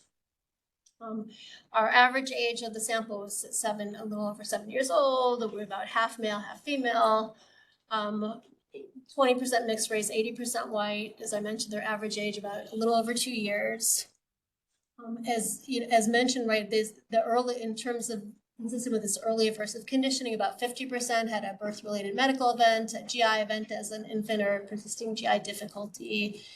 One child with autism. This is the first 10 of the sample. This is our pilot sample, just to show you that. 2 children had suspected ADHD. I will say that this trial has revealed a lot of children who had undiagnosed autism, who received their diagnosis because we suspected it after they presented for feeding issues, which is actually a recent finding in a recent JAMA article about kind of predictors of autism, eating problems being a really weighty predictor, or helping to identify. So this is our kids, right? And this is just important to note in terms of us talking about emotion, that it's rare to just have ARFID. Usually you have ARFID and something else. So at least half of our participants had at least one clinical elevation. This is the Child Behavior Checklist, which is a continuous measure of ARFID symptoms. And I'm going to show you, it will let me right here. So today is June 18th. This is our first video, and we are having a food adventure with chicken. And it's our first video with chicken. So we are going to have a food adventure. So we're going to climb up this mountain that we designed. Okay? So we filled out the survey to see how you're feeling. So we're going to use the mountain to try the chicken, okay? So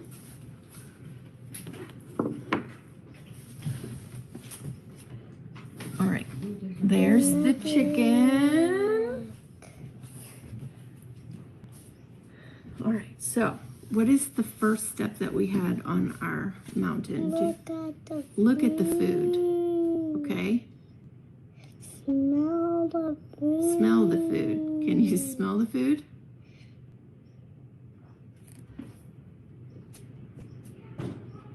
I think. Yes. Yes.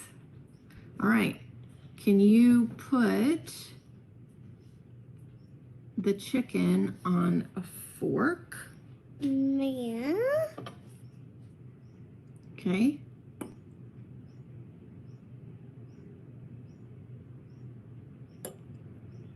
Okay. What is the next? Oh, you got to get it on the fork. Get it on there for turn the fork, so that, there you go. There you go. All right. So the next step is to what? Lick the food. Wait, look at the food. Lick. Smell the food. Put it on the floor. Look at. How's that? All right. The next step. So far you've earned 2 stickers. The next step is to try a little mouse bite. Do you think you can do that? Actually, no. No? It's going inside of my. No, stop.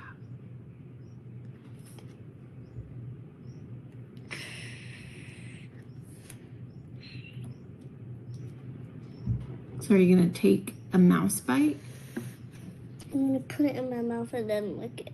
put it in your mouth, and then lick it? Okay. Wait until it falls. Or are you going to take a mouse bite? That was the next step that we said. No, just try a mouse bite.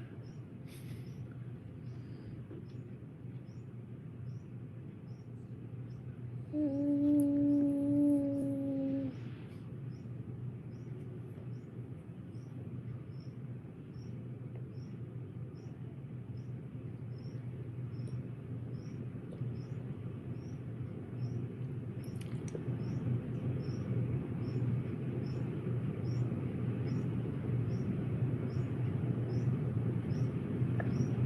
Mm.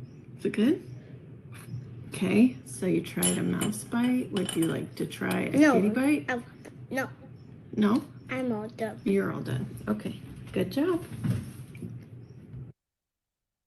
So I want to say a bunch of things about this. So this was what we were using as an assessment tool throughout our intervention. What we're interested in is whether we're using these videos to see if the child's negative affect in response to food changes as a result of the intervention and whether that's the driver of our treatment effects. That's why you saw the food covered, because that initial reveal of affect is important to us. So the kids design their own mountain, right? And I think that that's very important in terms of them having agency to see what steps they take and and the parent and child together decide to get what stickers they reward. But this is not the treatment, right? This is just something, this is their practice, right? Which of course it's part of the treatment, it's because of practice. And the reason why I chose this video is, one, because it just really shows to me just the initial fear part of it, like the initial kind of leap of faith, right? That you have to take when you take a bite of something. It's like the best metaphor I have is when you think about you're standing at the top of a high dive and you have to get yourself to kind of jump into the water. Like it's just the things that this little girl has so many skills, right? She was trying to make herself laugh and and then trying to think of ways to do it, but she's a pleaser, right? So she really pushed herself.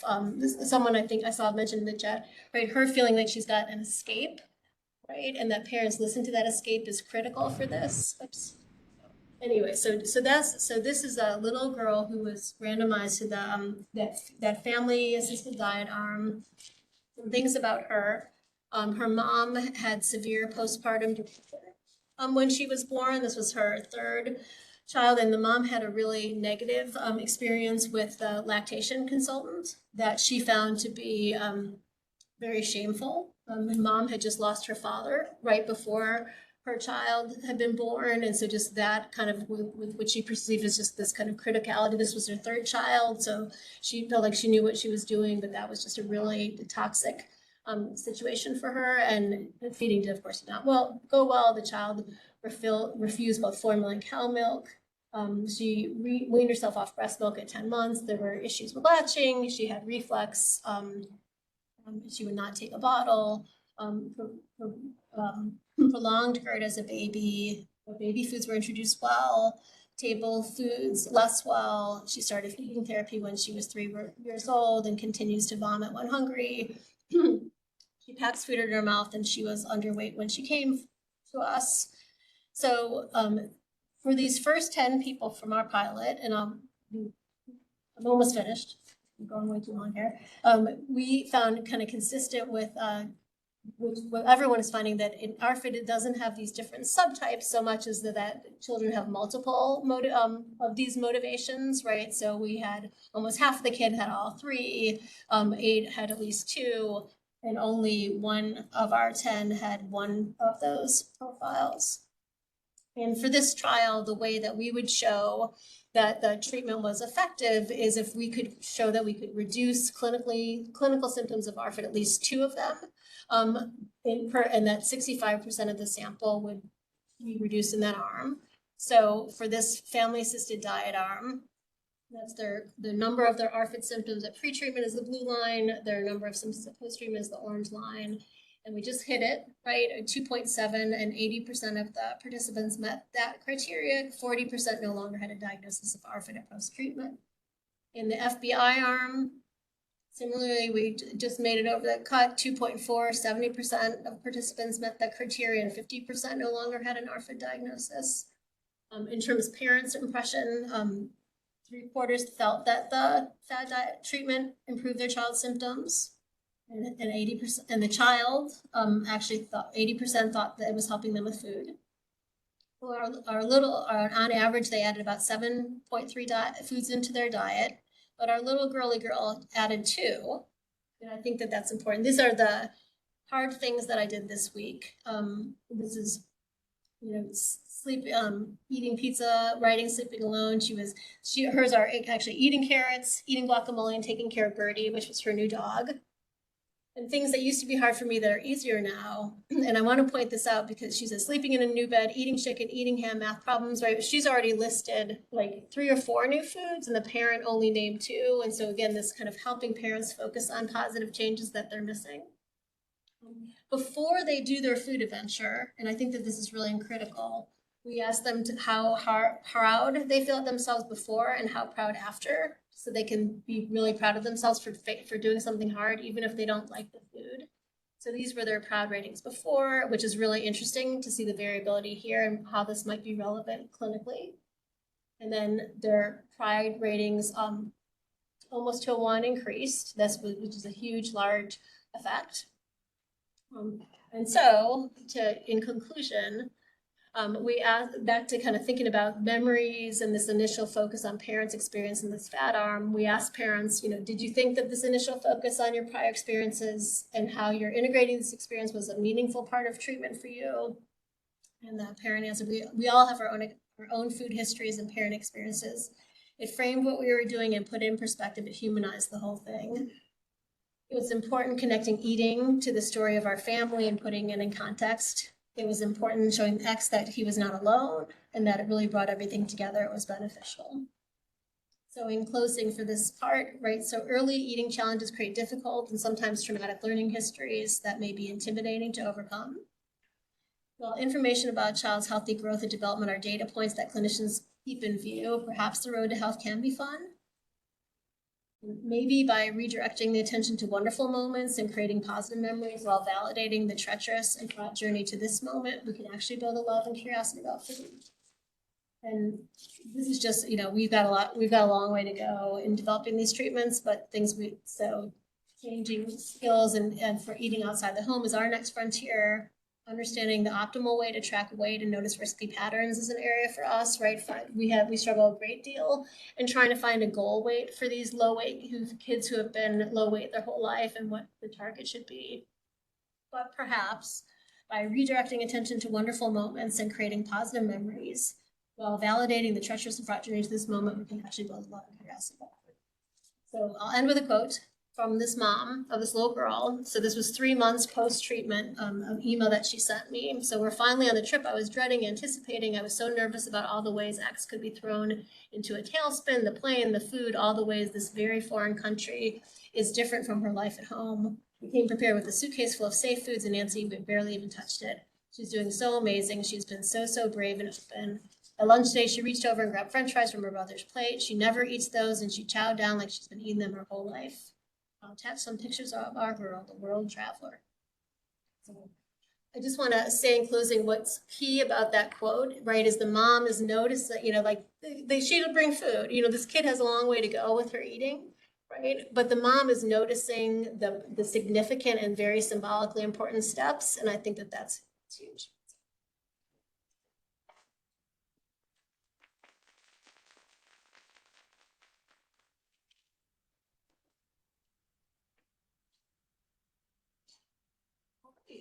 Oh, no. Okay, so I'm going to present a case with an older child who was treated using cognitive behavioral therapy for ARFID or CBT-AR. So I'll get more into the nitty-gritty of what CBT-AR is after introducing the case history. But just to note, right now, like FAD, CBT-AR is undergoing a clinical trial. And right now it's being tested in kids 10 to 18. So it's very complementary. It's for older kids who have a little bit more access to their emotions and sort of are more able to articulate their eating-related expectations. So this case is a 10-year-old white male. His feeding and eating problems were identified around age 3 with chronic constipation. And his growth trajectory started declining shortly after. He has a psychiatric history of anxiety, ADHD, and Tourette's. ADHD and Tourette's are well controlled. He does have a medical history with asthma, which is sensory processing disorder, and constipation. And like many of the kids in Nancy's study, he has been treated for feeding problems previously. He's also experienced CBT for anxiety. So he eats from a very narrow range of foods. No vegetables in his diet. He came into treatment eating 1 fruit. Eats very little, disinterested and distractible during meals. And when he presented to treatment at a partial hospital program, sorry, he had experienced recent weight loss, early satiety, gagging on new unfamiliar foods, and a lot of conflict with his family over meals. So this kid was treated in a partial hospital program. He had lost weight, first with strep, so loss of appetite and stomach flu, after which he developed some anxiety after eating. So he was medically evaluated, medical record review for his medical history, EKG and lab work for his current nutritional status and safety to be treated in an outpatient setting, nutritional assessment, thorough psychosocial evaluation, and completed some self-report measures that showed severe anxiety, moderate depression, and clinical elevations on each of the ARFID presentations. So as Nancy said, a lot of older kids with ARFID are endorsing multiple motivations for avoidant and restrictive eating. I misspoke. So this child is actually treated weekly as an outpatient. So he was evaluated in the context of a partial hospital program, where one of the medical considerations is if he's safe for outpatient treatment, if he's looking for rapid weight restoration and nutritional monitoring. So this patient was treated outpatient weekly by a psychologist and a dietitian. So this is kind of the outline of CBT-AR, cognitive behavioral therapy for ARFID. it moves through 4 stages, some of which overlap and happen concurrently, starting with education and pushing for early change in the child's eating in ways that support nutritional stability, weight gain if they need it, and eating from the full range of the foods that are in their current diet. So the best of the child's ability and the parent's ability being adequately nourished from their current restrictive diet. Next is collaborative treatment planning with the child and family, followed by the active intervention, which targets each of the maintaining mechanisms, so selective eating, poor appetite, anhedonia, limited interest in eating, and fear of negative consequences of eating. Sometimes concurrently, often in order of clinical priority. So it's really important to identify which eating restriction is contributing to the most impairing symptoms to decide what to tackle first, or which eating restriction is making eating in mealtimes the hardest right now. And then lastly, planning for termination, identifying strategies for the child and family to independently continue to make progress and prevent relapse. So this is a little outline of Aiden's course of treatment. The nice thing about CBT-AR is that it marries 2 evidence-based treatments for eating disorders and borrows heavily from the anxiety disorder evidence base as well. So the evidence-based eating disorder treatments for non-ARFID eating disorders are family-based treatment, which involves really empowering parents to feed their child again and restore weight. It's a treatment for anorexia. It's not a good way to introduce new foods, but it is a way to help children resume eating from the full range of foods that they can eat and that they have a history of eating. So FBT, family-based treatment, is really built into the early change part of CBT-AR. The CBT part comes in kind of creating this shared understanding, a model for kids and families to sort of understand where ARFID may have come from, and importantly, what's maintaining it now. So what are the beliefs that the child has about food and eating? And what are the emotional outcomes of those beliefs when they're confronted with a food or an eating situation? And then how do their behavioral responses to those emotions lead to either health or impairment? So because ARFID is an eating disorder, it's obviously really important to make sure that while treating the maintaining mechanisms, nutrition stays stable, stays healthy. And we do that with assistance at school as needed, and really heavy family supervision, family structure at meals. So often CBT-AR will start with a family meal where the parents are encouraged to bring a meal from home and eat it in the clinic or on teletherapy with the provider. And this meal can and should include whole family, so siblings, anyone that lives in the home and participates in meals regularly. And it's a way for the clinician to start to see what are some strategies that the family uses to try to encourage their child to eat the foods that they have a history of eating, the foods that they're currently nourishing themselves with, and what strategies do parents use when their child starts to refuse these familiar foods, when the parents are asked to push the child to eat a little bit beyond when the child wants to stop, or when the parents are asked to introduce a new or non-preferred food. And that really helps with treatment planning around how to help parents use more effective strategies at home.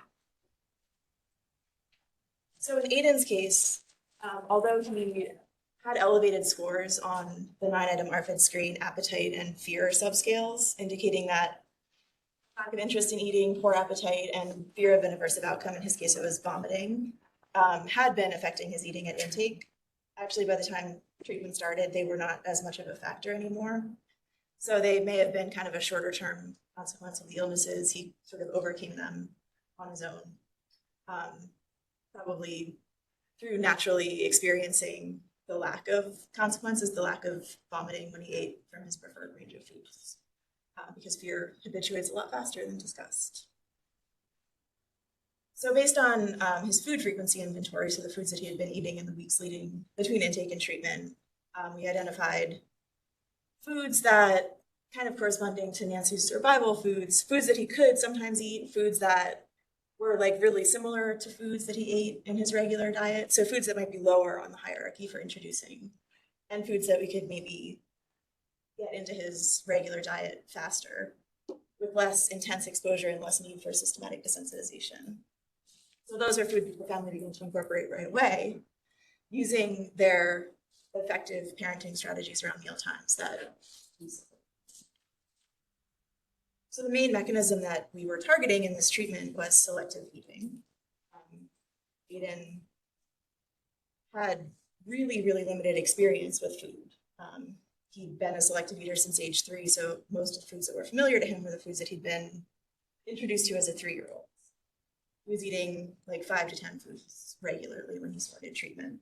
So because of that, almost every food that he tried was going to be really new to him. And when we try a new food, it's completely normal and adaptive to have a neophobic reaction. Like Nancy said, disgust, which is the main emotion we're feeling when we have a neophobic reaction, evolved to protect us from putting poison and germs in our mouths, or once it was in our mouth, to help us spit it out or vomit it out. So part of the psychoeducation that we provide early in treatment is that this neophobic response is totally normal, totally expected, and totally healthy. It's your body protecting you. What we need to do is give your body enough practice, enough trials to learn that even though this food is really new, it's actually safe. And when animals encounter new foods in their environment, they use a really consistent strategy of first trying a tiny little bit, like a mouse bite, and then stopping and not eating that food again for a little while so that their body has a chance to process it and see if there are negative consequences, if the food is actually a toxin, or if it might be safe to eat in slightly larger doses. So the next time that animal comes across the food, they'll eat a little bit more. But again, they're not going to eat a full portion because they know that 1 bite is safe, but they don't know yet that 2 bites is safe. So someone in the chat asked about systematic desensitization. And while we don't necessarily use like relaxation strategies paired with food exposure, we definitely move really, really slowly for food exposure for selective eating, because what the child is learning is that the food is safe and they're having a chance to habituate to their disgust response. It's not really driven by fear, and there's really no like unrealistic, so-called irrational belief to disprove. Their expectation is that they'll have a neophobic response and it'll be unpleasant, and that's accurate. So one strategy for helping kids cope with that and experience the food without automatically kind of judging it is using the 5 steps exercise, which just is sort of a structured way to move through sensory exploration of the food, ending with putting the food in your mouth and ideally chewing and swallowing it. So the first step is looking, second step is touching or sticking a fork in it, third step is smelling, fourth step is tasting, and fifth step is like chewing and experiencing the texture in your mouth. And while kids are taking those 5 steps, we strongly encourage them to use neutral, descriptive language to describe the food. So if you're trying a carrot, you might say this looks orange and a little moist. I know that's a negative word for some people, but it's not an evaluative word. It's like about the size of my thumb, and it has kind of a rough texture. The next step would be to touch it. It's kind of hard and cold. If you want to try to stick a fork in it, it's kind of hard to sure on a fork. It rolls around. It's hard and crunchy. Or we expect it to be hard and crunchy based on what it feels like in our hands. When you go to smell it, maybe it doesn't really have a super strong smell. Maybe it smells a little earthy. Maybe it smells a little sweet. When you touch it to your tongue, put it in your mouth, it's cold, it's hard, it's crunchy, maybe a little sweet. Some kids may experience it as a little bitter. Probably most kids who cannot prepare will experience it as bitter. All of that is fine. The important thing is to discourage evaluation. So it doesn't really matter if you like the carrot. In fact, I'd be really shocked if you did, because you've never had one before and your body is like, what is this? I've never eaten anything with this combination of textures and smells before. I've eaten sweet things, I've eaten crunchy things, I've eaten wet things, but I've never eaten something that's sweet, crunchy, wet, and like savory all at the same time and that I know is a vegetable. It's really freaky. So this isn't about deciding if you like it. It's okay that you don't. It's about learning. It's about introducing it to your nervous system. And it's about letting your body habituate to it and learn that it's okay and safe. And we're going to have to do this lots of times, like at least 15, before we can even start deciding if this is a food that you're ever going to really like. Because your body needs that much exposure before it habituates to the disgust and neophobic response for most people who are selective eaters. Okay, so sorry, that was a bit of a tangent. But anyway, I wanted to kind of separate out establishing structure and stability with meals, foods that are familiar, foods that the kid has demonstrated that they can eat, and then foods that are really similar to those foods where maybe there's an expectation that they'll have a neophobic response that we can disprove because that food is not as new to our nervous system as we thought. And so the aversive emotion that we have to it might habituate faster because that emotion might be more like fear and anxiety than disgust. But when it's true disgust, you need to move slow. You need systematic desensitization. Okay, so this is an example. This is Aiden's case conceptualization, sort of his picture of what contributed to his ARFID, what maintains it, and then what the consequences of it have been for him. So at the top of the screen here, we have temperamental traits, sensory sensitivity. His nervous system is really sensitive to sensation, and environmental exposure. So his medical history, his experiences with constipation, eating being really uncomfortable and unpleasant and maybe not that rewarding because you're not that hungry when you're really constipated, and visceral hypersensitivity, which is kind of trait-like, but also can be acquired through attending to internal sensations and having negative experiences with them. Contributing to his constipation and his visceral hypersensitivity is that pain that he experienced as a younger child, and maybe sort of triggering those memories recently before the weight loss or the illnesses he experienced that affected his GI tract. Perhaps because of his history of constipation or his visceral hypersensitivity, maybe because he's a selective eater, so he's eating the same foods over and over and they kind of lose their reward value over time. He tends to have a low appetite. He's not that enthusiastic about eating. And all of that feeds into a belief system about food that he's acquired over his 10 years on Earth. He has the expectation that food doesn't taste good, which is accurate because most new foods he tries are really new and he has a really strong neophobic response. If he's not sure he'll like a food, it's not worth trying. He expects to not like most foods that are unfamiliar, even if the differences are kind of minor between the unfamiliar food and foods he's used to. He has an expectation that if he eats too much, he'll feel sick because of a history of visceral sensitivity. And then more recently, before the intake, he also had an expectation that eating too much would make him throw up. But again, by the time treatment started, he'd already sort of disproven that belief on his own because he didn't have an underlying medical condition. He had just had like a temporary bout of GI illness. But all of that was contributing to a lot of anxiety, meals, which kind of exacerbated his underlying food neophobia. So when we're anxious or not feeling well, we tend to stick even more to our safe foods or be less willing to push ourselves, less willing to explore, less adventurous in general, and in the case with eating. So he leaned more into his selective eating and also related to the appetite and vomiting fears before the intake was restricting and avoiding food.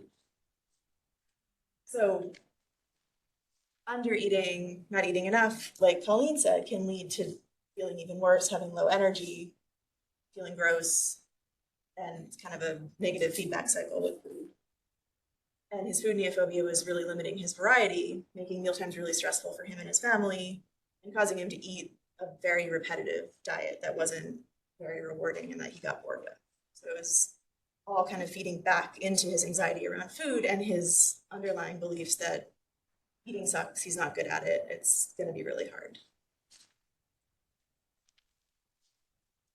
So during treatment, Aiden started at a relatively low weight, not clinically underweight, but gained 17 pounds, mostly through improving his regular intake with his preferred diet and introducing foods that were similar to preferred foods. He did add new foods, but when selective eaters are incorporating new foods, especially, I would argue maybe when they're older and have a longer history of food neophobia and are farther away from the developmental window where it's expected to acquire new food preferences, it takes a long time to incorporate new foods. But he did add like 10 or 11 foods into his regular food rotation, including a couple additional fruits that improved his nutritional adequacy, and a couple sources of protein. So even though he made all of this progress and had great qualitative outcomes, travel comes up a lot with older selective eaters. So in this case too, the family was really excited to have been able to take a trip without needing to accommodate his selectivity as much as they expected to. Selective eating is kind of trait-like, and it can take a really long time to change. So he experienced a decrease in his neophobic tendencies, but he's still a picky eater at the end of this treatment. His interest in eating improved, and his initial fear of eating really improved, and that again really underlines, I think, the difference between disgust and fear in these treatments. But overall, his functional outcomes really improved, maybe more than you would expect from the relatively modest number of foods that he added. Because again, in addition to adding these foods, the treatment really helped to empower his family to help him stay consistent with eating from the full range of foods that were already in his diet, and eat a more balanced diet when his food choices were driven by factors other than kind of how he was feeling in that moment, or the food that he most preferred, or the thing that seemed most rewarding. And that was it. So I think we're gonna go to a break and come back at 11:15 still? 11 o'clock. 11. Everyone has a 15-minute break, and we will see you back on at 11 for an in-depth question and answer session.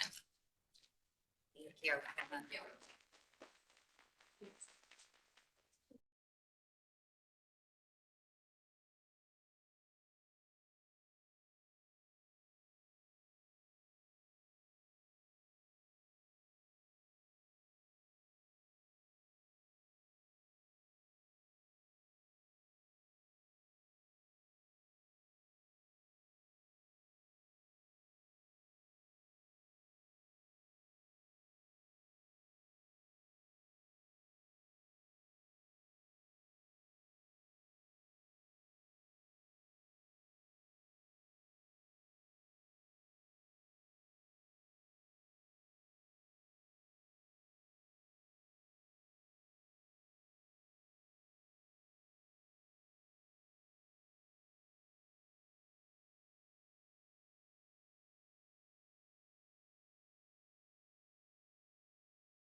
Wonderful. Welcome back, everyone. I hope you came back refreshed and ready to deep dive into a conversation about these case studies and also just looking at pediatric feeding disorder and ARFID through the psychosocial and psychology lens. I just want to extend a special thank you to every panel member that's been sitting on this stage today. This is an unknown area to many people in our community, whether you're a family member or you're a professional. So starting the conversation is honestly the first step. And this is the second step where we can bring forward some challenging discussion. We can hopefully answer and check off some simple boxes for you, such as resources and what you could do next with your own families. But first, Feeding Matters, as well as myself, just wants to acknowledge that we know there is confusion about intervention and matching intervention to the family and to the child. I can speak to this as a clinician myself, representing the feeding skill domain for pediatric feeding disorder, is that as interventions are shared and explained more in depth during these 2 hours together, we know that there is some confusion and overlap in between feeding skill, what's being done in the community, and what's managed and implemented through the psychology lens. So we just want you all to know that Feeding Matters understands there's more discussion to be had and that we will be talking more in depth specifically about the feeding skill lens in the future. So first is just recognition of that fact. And next we're going to jump in and get our bearings as far as how we're all entering the conversation. So I'm going to first direct this question over to you, Will. Will, you and Colleen shared about the diagnostic criteria and the etiology of pediatric feeding disorder, and to make sure that we have enough background information as far as ARFID, which tends to be a little bit less flushed out. Can you also touch on the diagnostic criteria for ARFID and speak to the 3 subtypes before we go into more questions and answers? Sure. So ARFID is a psychiatric diagnosis that's in the DSM-5. It was introduced in 2013. And there's diagnostic criteria involving you're either underweight or failing to gain weight appropriatly. You could have underlying nutritional deficiencies. You could have dependence on enteral feeding or feeding tube or oral formula supplementation. And then the final area is psychosocial dysfunction. Those are the actual diagnostic criteria. What Nancy referenced is the etiological drivers that are thought to underlie ARFID, which are sensory sensitivity, and my ARFID counterparts, correct me if I get this wrong, sensory sensitivity, fear versus consequences, and ambivalence or lack of interest. Yeah, got that. So those are the drivers and then the manifestations of the 4 areas I just spoke about. Awesome. Great presentation by the speakers today. I have a question that's going to go to both, and maybe we'll pick Colleen and Nancy. Both of you discussed tracking progress as you're going along. If things are not going the way they should, you have the ability to switch gears. For example, if this is a PFD child in a more interventional approach, you're getting too much anxiety, you can shift gears to a more cognitive approach, and vice versa. If you're running into too much opposition, you can switch gears to a more interventional approach. So I'm going to Colleen first.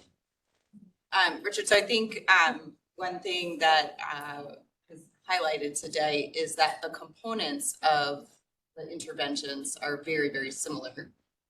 And often what I think are perceived as very big differences in the treatment are not actually differences in the components, they're differences in how those components are implemented.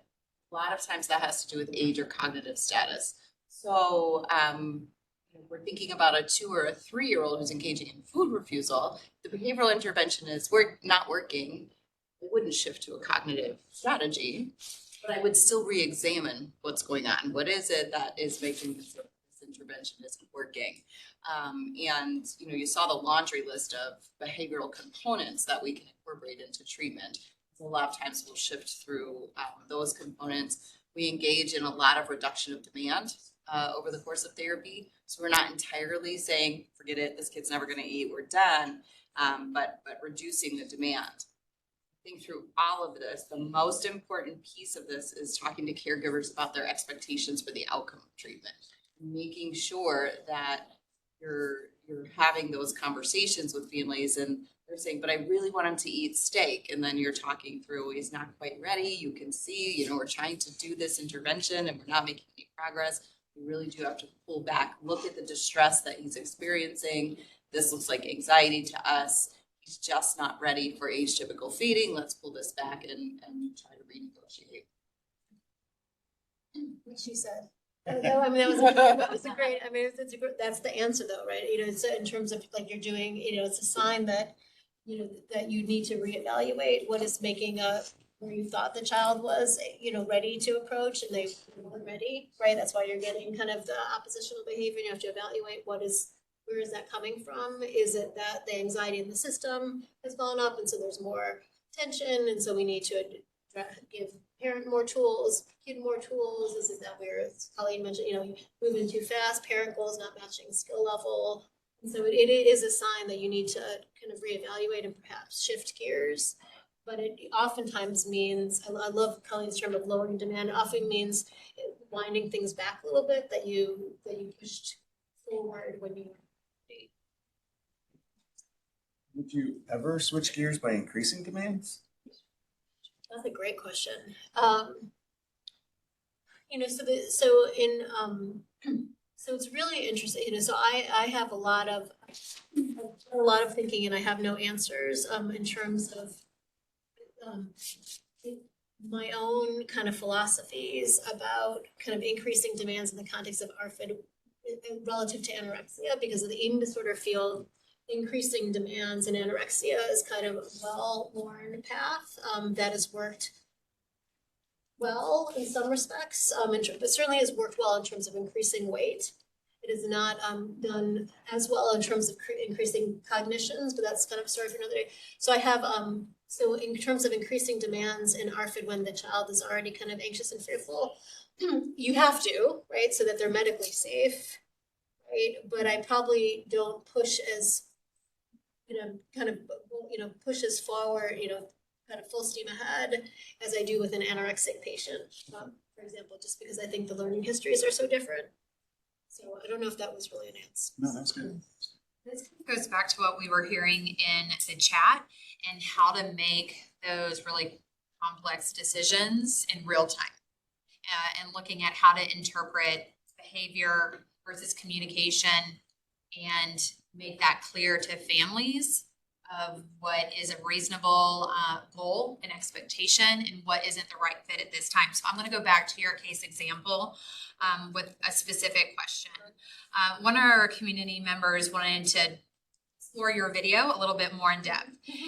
And she said, why did you focus on taking a mouse bite versus celebrating, the looking, the smelling, the poking? What were you after? She wanted to know, what were you looking to see? Like, were you looking to see how far she would go before there was an increase in the stress response? And if there was an increase in the stress response, which she typically sees, kids go under the table, they may throw the food, they may have, a much stronger no. She said, what would you do in that type of situation? Yeah, no, I have a great answer to that. That was the mom. So that was all the moms kind of coaching her daughter, right? And so one of the things that we don't, know, right, is what, like we're learning about like what parent behaviors, increase approach and what parent behaviors increase escape, right? And so that's kind of a whole wide open question for us. My hypothesis is that when a child indicates no, and then there's continuing prodding about that. And this is in the case of ARFID. I'm sure you guys know much more about this in the pediatric, the parent might get immediately reinforced because the child takes an additional bite or two. But what you'll see at the next eating occasion is much worse avoidance, right? Because they couldn't escape when the situation got intolerable. And so that makes their defenses more up the next time. And so we're going to be looking at that at our sequential videos. So this mom did, I thought, a beautiful job of encouragement, and when the child did a firm no, kind of let her go. But mention the part of the question again about the emphasizing the mouse bite. Why was that the focus? Is moving all the way to the biting. Like when you were watching the video, you could tell that She feet- wasn't reinforcing all the way. Exactly. So that's a great, so this was their pre-treatment video, right? And so some of it was, right, getting, and along with lines of praise and stop, that the person is exactly correct, right? You get them to notice all the steps, right, as steps toward to be praised and reinforced. After which, do you have a debrief with the parent to talk about what they felt like was successful versus what they expected their child next? We use, so we are still playing around with the best way to use those things. So sometimes is the unsatisfactory answer, because we don't want to, we're always walking a delicate balance between trying to build mastery in the parent but not create shame. Right, so videos where the parent is in there are tricky for that way. Like, you don't want to be like, oh, you did such, crappy job, but so to more just, we're trying to emulate in the same way with the parent. So we use praise and stop. So we focus in on what the parent did do, and really shine a light on that, and hope that that will increase that behavior as opposed to kind of pointing out what they didn't do. All right, this goes to all the speakers, and we can maybe begin with Hannah. It's maybe the easiest answer for Hannah because she does family therapy. But the question is, what do you guys do to ensure there's like carryover into the home, both during the course of therapy, but also after? How far do you look for outcomes and? So I think for eating disorder treatment at ARFID, it's really important that the family, including the child, but also the parents, are driving the treatment, and that they're the active agents of delivering the intervention. The role of the psychologist is to kind of help them develop a conceptual framework, understanding what ARFID is and where it came from and how to fight back against it. And then helping them develop strategies or use effective strategies that they may already have to attack the things that are maintaining it. So really, it's driven by the family. And ideally, if the family is driving change in treatment, they'll develop skills in self-efficacy that they can use to keep driving change after treatment, which is really important for selective eaters, because changes that start in treatment are kind of modest, but they have to keep going after the What about you, Nancy, carryover? Yeah, I mean, it's hard to answer just because so much of it's been in a clinical trial where the amount of follow-up is dictated. So our outcomes are collected 3 months post, right, which is not very long. Now the in the home generalization is easy because everything was done telemedicine. Oh. So it was all, so that was what I liked about it. They were practicing the stuff everything was practiced in them. A quick question just to kind of build on what you were saying, Hannah. We hear often from people in the community that families are entering into treatment with long-standing history of trauma, and emotional stress, and a breakdown of trust with their child, to the point where the child doesn't want to participate in any caregiving routine with the parent, much less, eating or having a mealtime. How is that addressed to set the stage that the parent can trust themselves and the child that they can have improvements at mealtime? So that first stage of CBTA, or about establishing early change, is really all about helping to identify and repair that dynamic.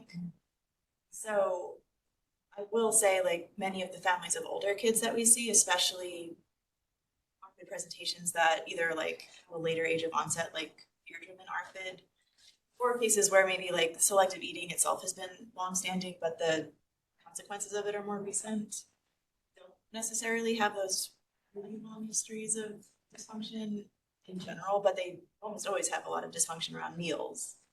A big tenet of family-based treatment with anorexia is that you know how to feed your child, and you just need to draw on those skills that your child has an eating disorder. You can treat them like a much younger child and just make them eat.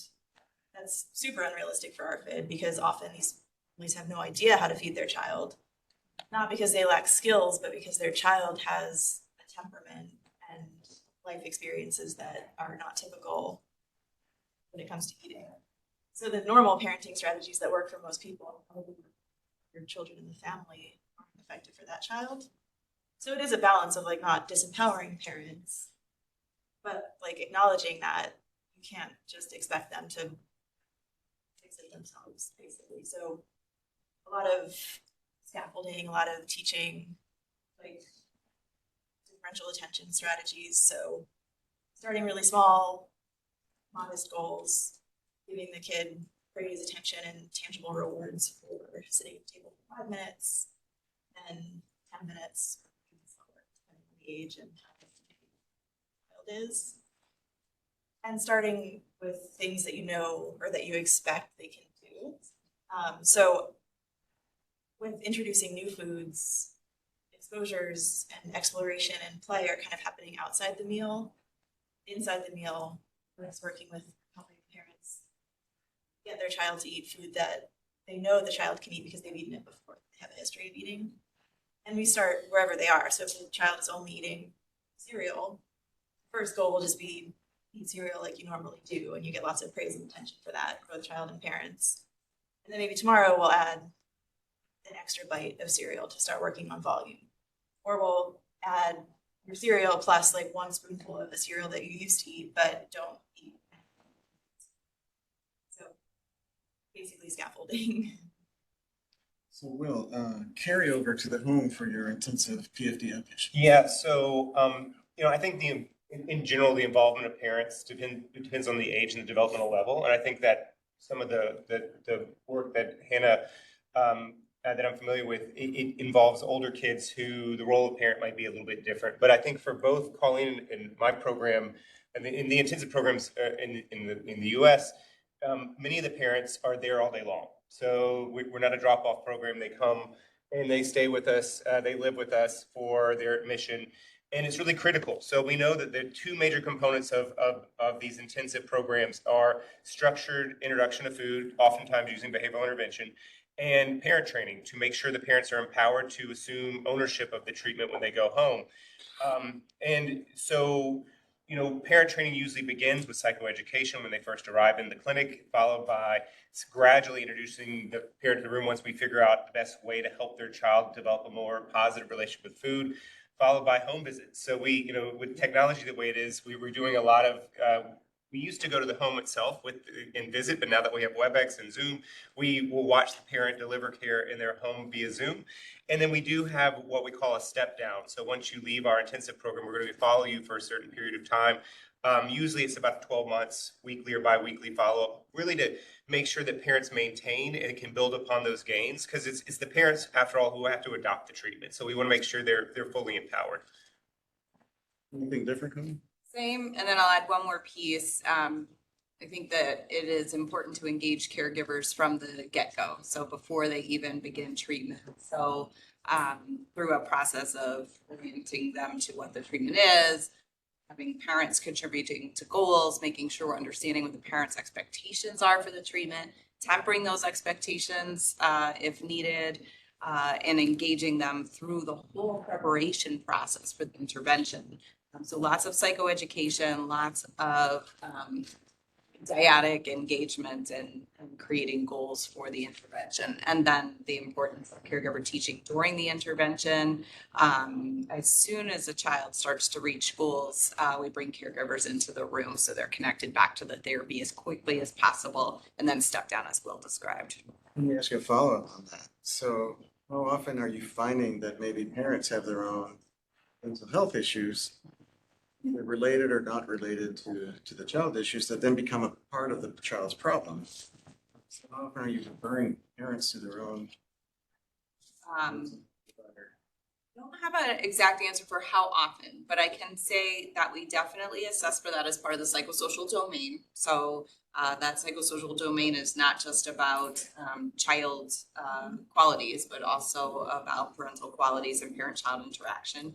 If we can identify it early enough, we definitely want to help caregivers get the attention that they need before we would start feeding intervention. So that's the idea of looking at contributors, is you're going to try to optimize them before you're going to start feeding.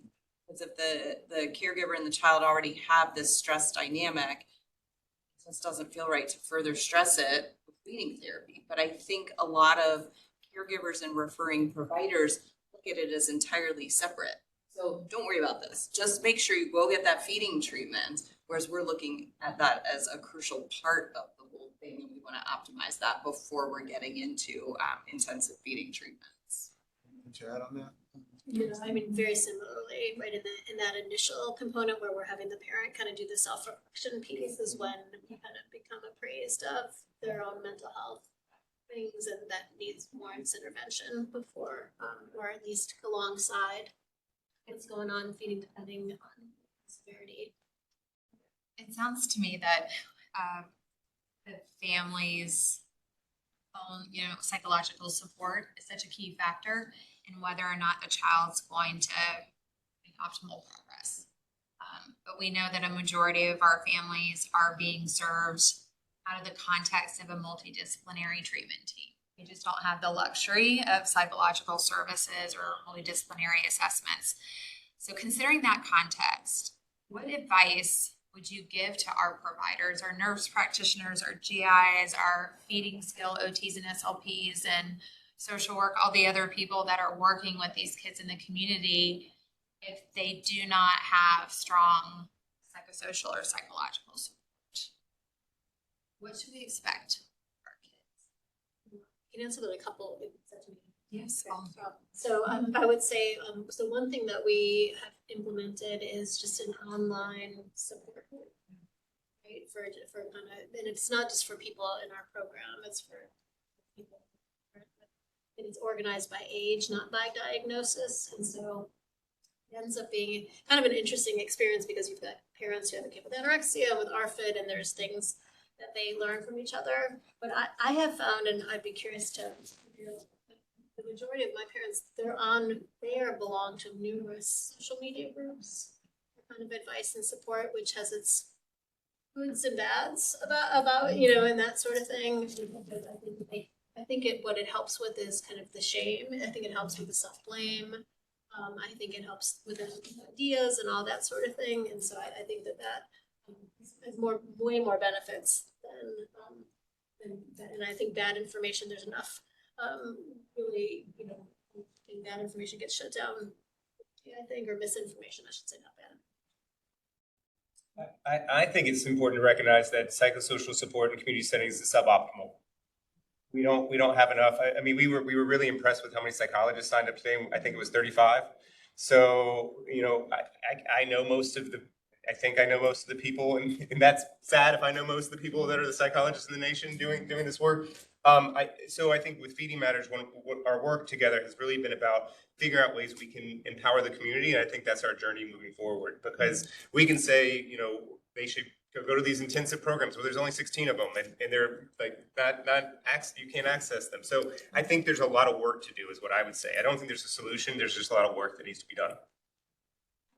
Just throw out one resource. So the developers of CBTAR also have a self-guided bibliotherapy resource.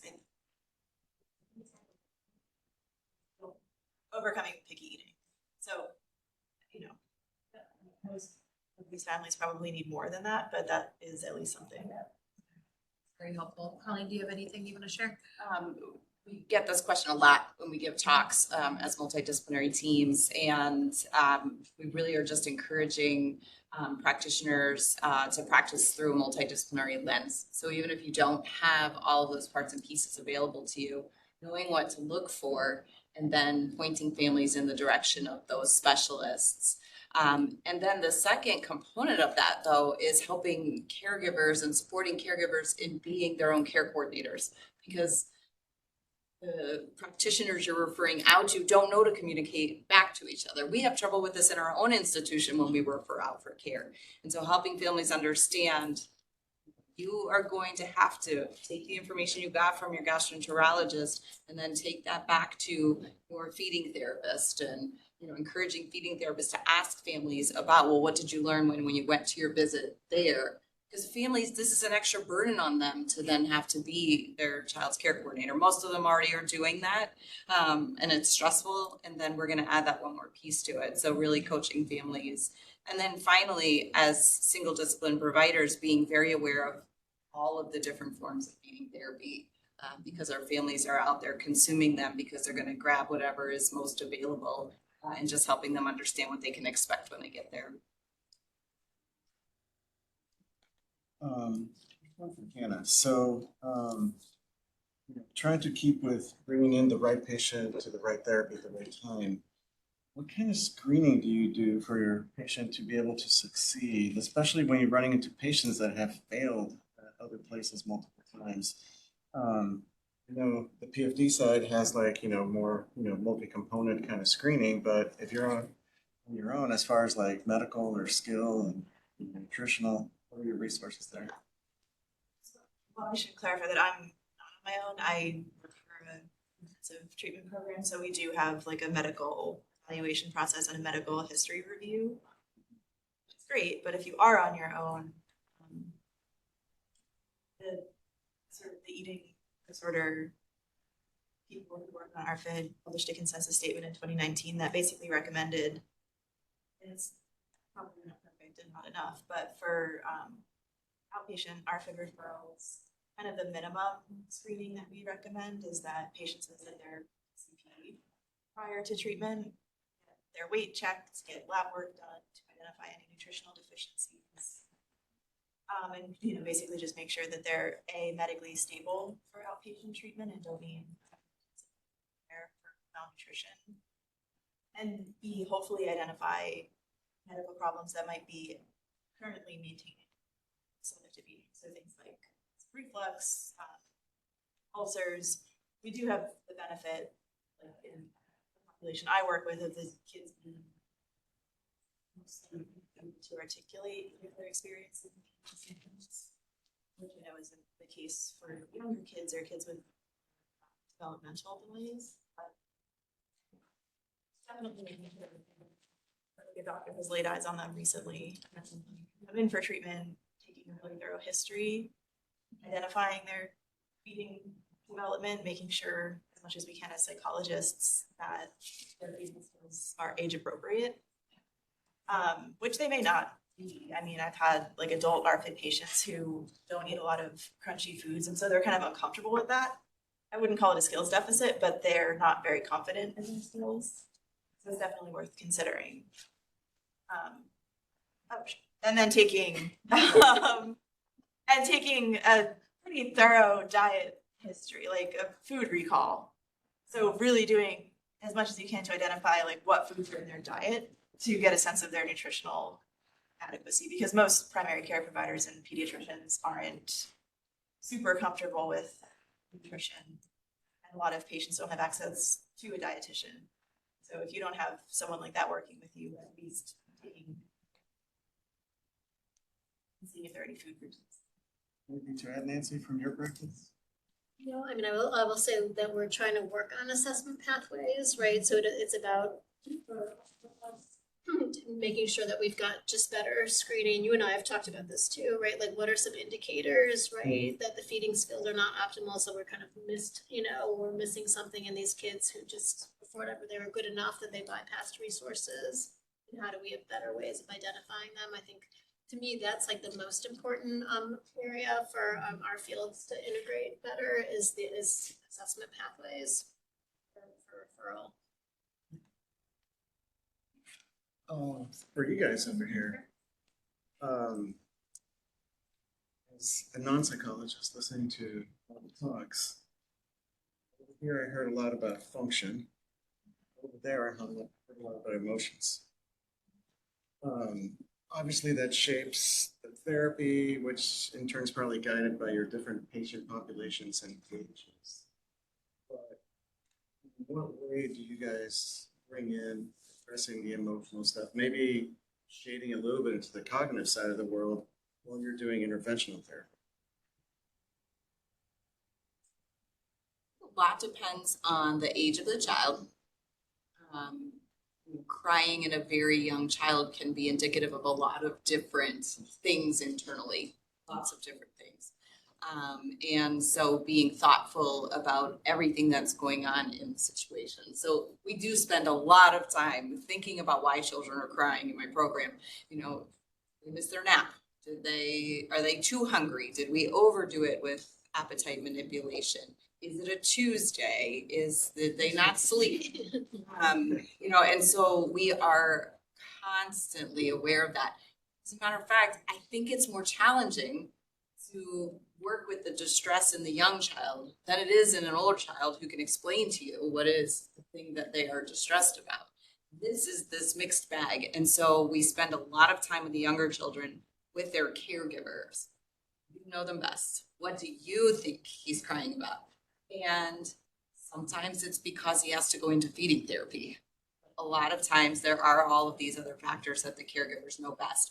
And so we're constantly trying to address those kinds of things. Then we have parent emotion. So that's where we focus a lot on the younger children, is parents' emotions around this. So in our feeding therapy, we do a lot of work with the families outside of the meal times, while the meal times are going on, while the therapy is there. We have social work support for our families as well, to make sure that we're addressing kind of where they are with the therapy. And a lot of times we'll take the therapy in a different direction if the current course is too stressful for a family and they're feeling really uncomfortable with it. We might pull things back, again, making sure parents understand what we're doing, where we're going with it, and why. And a lot of times they'll just say, yes, please, we have to back it up a little bit. And so really trying to promote those honest conversations with families to help them manage their emotions around it. So I'm going to the chat's been awesome today, and I'm totally distracted by it, and I want to respond to a lot of things, but I want to go back to my case example was short and sweet. It was short and sweet for a few reasons, and I think some of the chat picked up on what I was trying to demonstrate. But I think age and developmental level is really important when it comes to what you're doing, working with a child and their emotions and the level of engagement, the level of choice. In my case, I was presenting a nonverbal 18-year-old who could not communicate. And the point of the presentation was that behavior is a way of communicating. And so, his reducing his intake, his limiting what he was eating, and eventually not eating at all was a signal that something was wrong. And so one of the really powerful things about having a multidisciplinary setting to practice in is I could say, well, treatment is we haven't said the child enough here, right? We talk about behavior and parent training. The child's at the center of all of this. And so the child was communicating to us, something's not right. And so we were able to go back to our GI team and say, what we're seeing does not make sense from a behavioral, psychosocial perspective. Mom's reporting these, relatively mild symptoms, but I think something more is going on here. Could you please do something about this? And and it was interesting because oftentimes physicians, and I'm not trying to give you a hard time, Richard, but physicians will recognize or they'll downplay. I don't know if that's the right word, but they ignore, downplay. And so what's great about our work is that we're doing such detailed work with the child that we're able to say, this is what we'd expect to be happening right about now. And we're not seeing that. And it is based on what the child's showing us they're willing to do. I've seen some responsiveness referenced in the chat as well. Everything we're doing is about the child and getting them to be more comfortable with food. I think across both sides of the aisle is that we want them to have a positive and developmentally appropriate relationship with food. So emotion, So sometimes the behavior when you're very young are the emotions. And sometimes when you're older, you can communicate about what's going on. And so the child should be the center of everything we're doing. What's interesting about what everyone's sharing is that it really is highlighting that there is an overlap between the two diagnoses, between PFD and ARFID. So it's a challenge to everybody in the community to have working knowledge on both sides of this coin and understand what does overlap look like and how one can affect the other and what can we learn from both groups of experts. So I really appreciate the conversation. I kind of want to dive into neurodiversity, role of neurodiversity, because I know this is a high interest level from our community. So one question I'm going to throw out is about the role or the consideration of ableism in the behavioral framework. So the question is, if we do not have internal motivation from the child, perhaps internal motivation isn't obtainable, maybe medical, may just be historical or a lack of interest in eating. How can we ensure a positive outcome that isn't forced compliance utilizing our intervention techniques? Will, I'll start with you. That's a good question. So, we do have a medical intervention for chronic feeding problems, which is a feeding tube. And so we oftentimes, I have an 8-year-old right now we're working with, where the child and the family's goal is not weaned from the tube. It is, we want to be able to sit together. We want to be have family meals. We want this to be a pleasant experience for everybody involved. And so volume is not the goal here. I think historically, when you look back in our field in general, 20, 30 years ago, because we've been doing this for quite a while, is there was a focus on we got to get the wean going, that we got to get volume up. But I think there's greater recognition, especially with trauma-informed treatment, that the goal should be about doing something meaningful and important for the family and the child. And whether volume comes, that's great. If you can show proof of concept that you can eat all your food by mouth, that's great. We also might work with the formula. And I think we all might work with oral formula supplementation as a way to bolster the diet. So to me, and I think my colleagues would agree, this isn't a force feeding approach. It is meant to systematically, slowly, and gradually get a child or adolescent more comfortable with food. That's all of our goals. And so I think we've learned from things in the past that may or may not have been ideal 20 to 30 years ago, but I think we've come a long way. Colleen, do you have anything to share with me? Will answer exactly as I was going to answer, that, we'll have these conversations. And again, it's the importance of looking at this through all of these domains, is having our medical team behind us to be able to say to a family, there is another option. There are 3 options. Which route do you want to take? And then working carefully with families to help them pick that based on how their child's responding to the therapy. Yeah, no, I would just say, I mean, echoing all the things, and just trying to, the treatments that I presented, particularly the FBI one was really focused on neurodiversity, was trying to what would it take to get a kid to be interested in this and engaged in this. I started off with, when I first developed the treatment, there was maybe about 20 characters, but because of all my autism patients, there's now over 100, because there was never enough characters to get to the different kind of nuances and like that. So, now it might get them engaged, but doesn't work to get them to eat more, So it's kind of finding ways to marry the two. So working on that combined with incentive systems is what we try to do. But I agree with Will and Colleen, collaborative, really being flexible about what are the benchmarks for success, as opposed to being kind of narrow and focus on volume and very. Anything else to share? Anything about forced compliance worries from families, perhaps? No, I mean, I agree with what's been said. I think when it comes to older kids and eating disorders, and especially kids that have deviated from their pre-eating disorder baseline, there is a history of forced compliance, and that's still an aspect of treatment for anorexia, low weight eating disorders. But I think there needs to be a distinction between how can we keep you alive and healthy, and how can you meet your goals and thrive in your life. And some people are perfectly fine with being on a feeding tube even into adulthood. A lot of people are sustaining themselves with oral supplements. And while that might technically cause them to meet criteria for ARFID, I have feelings that as long as they're not psychosocially impaired and they're growing and gaining weight and healthy and nutritionally stable, the oral supplementation diagnostic criterion is not important. It's not necessarily something to intervene on unless it's families and especially the older patients' priority. So this leads me into a little follow-up question. I know you have something to share too. Yeah. Then, what helps clinicians and families discern between differences in eating then and disordered eating, particularly with children that are on the spectrum? Well, I think you go back to the PFD and ARFID have a lot of overlaps. We have a tool on feeding matters that highlights that, the failure to gain weight or underweight, the significant nutritional deficiency, and the dependence on enteral feeding or oral formula supplementation are directly overlap between PFD and ARFID. That they both share those characteristics. And I think if you have one of those 3 things, you're underweight because you're not eating enough, you have nutritional deficiencies because your variety is poor, and you need a feeding tube or oral formula supplementation to meet your needs in order to maintain appropriate growth and development, you have a disordered eating. The point I was going to add, and I led with that feeding tubes are a medical intervention. If you're ambivalent to food and food's not necessarily a high motivator for you, and you're not going to maintain your weight, and you're going to end up in the hospital because you have scurvy or rickets, well, maybe the medical intervention is what that's going to be the way you get your needs.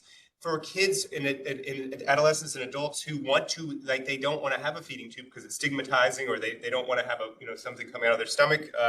Have the 8-year-old eventually wants to not have a peg. We approach it that food is your medicine. So if you're going to take a food as medicine approach, then you have to eat in order to maintain your weight. So it's like a chore. It's like something you do every day, just like you have to remember to take your meds each day. You have to eat on a schedule. You have to eat appropriate volume. And that's up to the individual, the parent when you're younger, and the individual as they get older, to make sure they can follow that schedule and make sure they meet their needs. Have you ever been in a situation where you've told a family that this is just a difference in eating and not necessarily needs to be treated or intervened?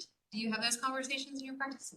We do that a lot, and this is the beauty of having dietitians as part of the practice. So sometimes I'll say to a family, just supposing our dietitian came back in and said to you today, he is perfectly healthy, he is adequately nourished, and we have absolutely no concerns. The families are like, that's impossible. That is absolutely impossible. There is no way that he is healthy eating these 3 foods.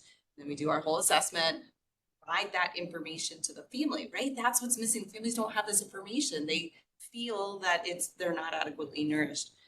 And it changes the whole conversation. And we say, all right, but if it's still distressing to you, he still can't function in school, or is embarrassed or feeling distress in social situations. The psychosocial criteria for both of these conditions. And so then we address it there, right? And we just kind of shift the focus of the intervention. Some families will tell us point blank, nope, we're good. We're going to walk away and we're not going to pursue treatment. And then maybe they don't have a disorder. Making sure we're thinking about the psychosocial impact of the feeding. I'd also say sometimes when you take the pressure off from trying to achieve volume, it actually just happens naturally. So the 8-year-old I was mentioning this in treatment, she hasn't used her tube in I think a week, but that was not our focus. Our focus was on getting her to be comfortable with eating a diverse range of foods. And so I think sometimes thinking that we have to do this, we have to get to this goal, it creates a sense of urgency that is not necessary if you have a feeding tube. Like, you don't need to sprint to the end of the line. Changing gears a little bit with our PFD providers here. I think the majority of therapy providers out there in the world are more skilled providers as opposed to mental health providers. In your world, how often do you have to really take significant skill issues into account? Maybe even to the point of doing co-treatment with a skilled provider and thinking about not just texture, but portion size, implements, utensils, positioning, airway protection, all those. That is the importance of our initial multidisciplinary assessment. So we can evaluate where the child falls in each of those domains. So that any intervention that we're going to pursue later on down the line, we're ensuring that we're working with the texture that's appropriate for the child. We are working on feeding the child if self-feeding is not a reasonable, attainable at that point in time with treatment. We are developing a new service line in our program for out of multidisciplinary evaluation. The team and the family will work together to decide what is the most pressing initial step. Put them with that provider. So if it's a child that's malnourished, maybe we're just doing a medical and dietitian as the first steps of therapy. But from there, the team is already laid out, well, what comes next? And then you move across into working with a skilled provider. Maybe that's just a couple of sessions to do a little bit of a further, deeper evaluation. Say, okay, this is where we've landed, family's in agreement, team is in agreement, then they move into behavioral therapy from there. So being able to move across. Co-treatment is ideal, but tricky in our healthcare environment. It's hard to get it paid for. in a lot of situations. And it's hard to find enough providers to be able to do it. Joe? Well, I want to speak on a nationwide level and then get down to Choa's kind of approach. But we did a survey nationally of these intensive programs that's available, an article in Pediatrics, and Colleen's program was highlighted as well as Choa, as well as some nationwide, because there will be a panel discussing this weekend. But what we find is SLPs and OTs are embedded in all of those programs. So they're integral to what we're doing from a treatment perspective. Now, I don't know exactly how we're utilizing them. It may be a little bit different. It may be the screening point for Colleen. For in our program, they screen, but then they also consult throughout the admission. I'm guessing that would be kind of what your approach as well. So they're observing the feeding sessions. They're giving feedback about what's happening. They're making recommendations about utensils, seating, texture modifications. And sometimes they're working directly with the child based on the needs so they can give us more information.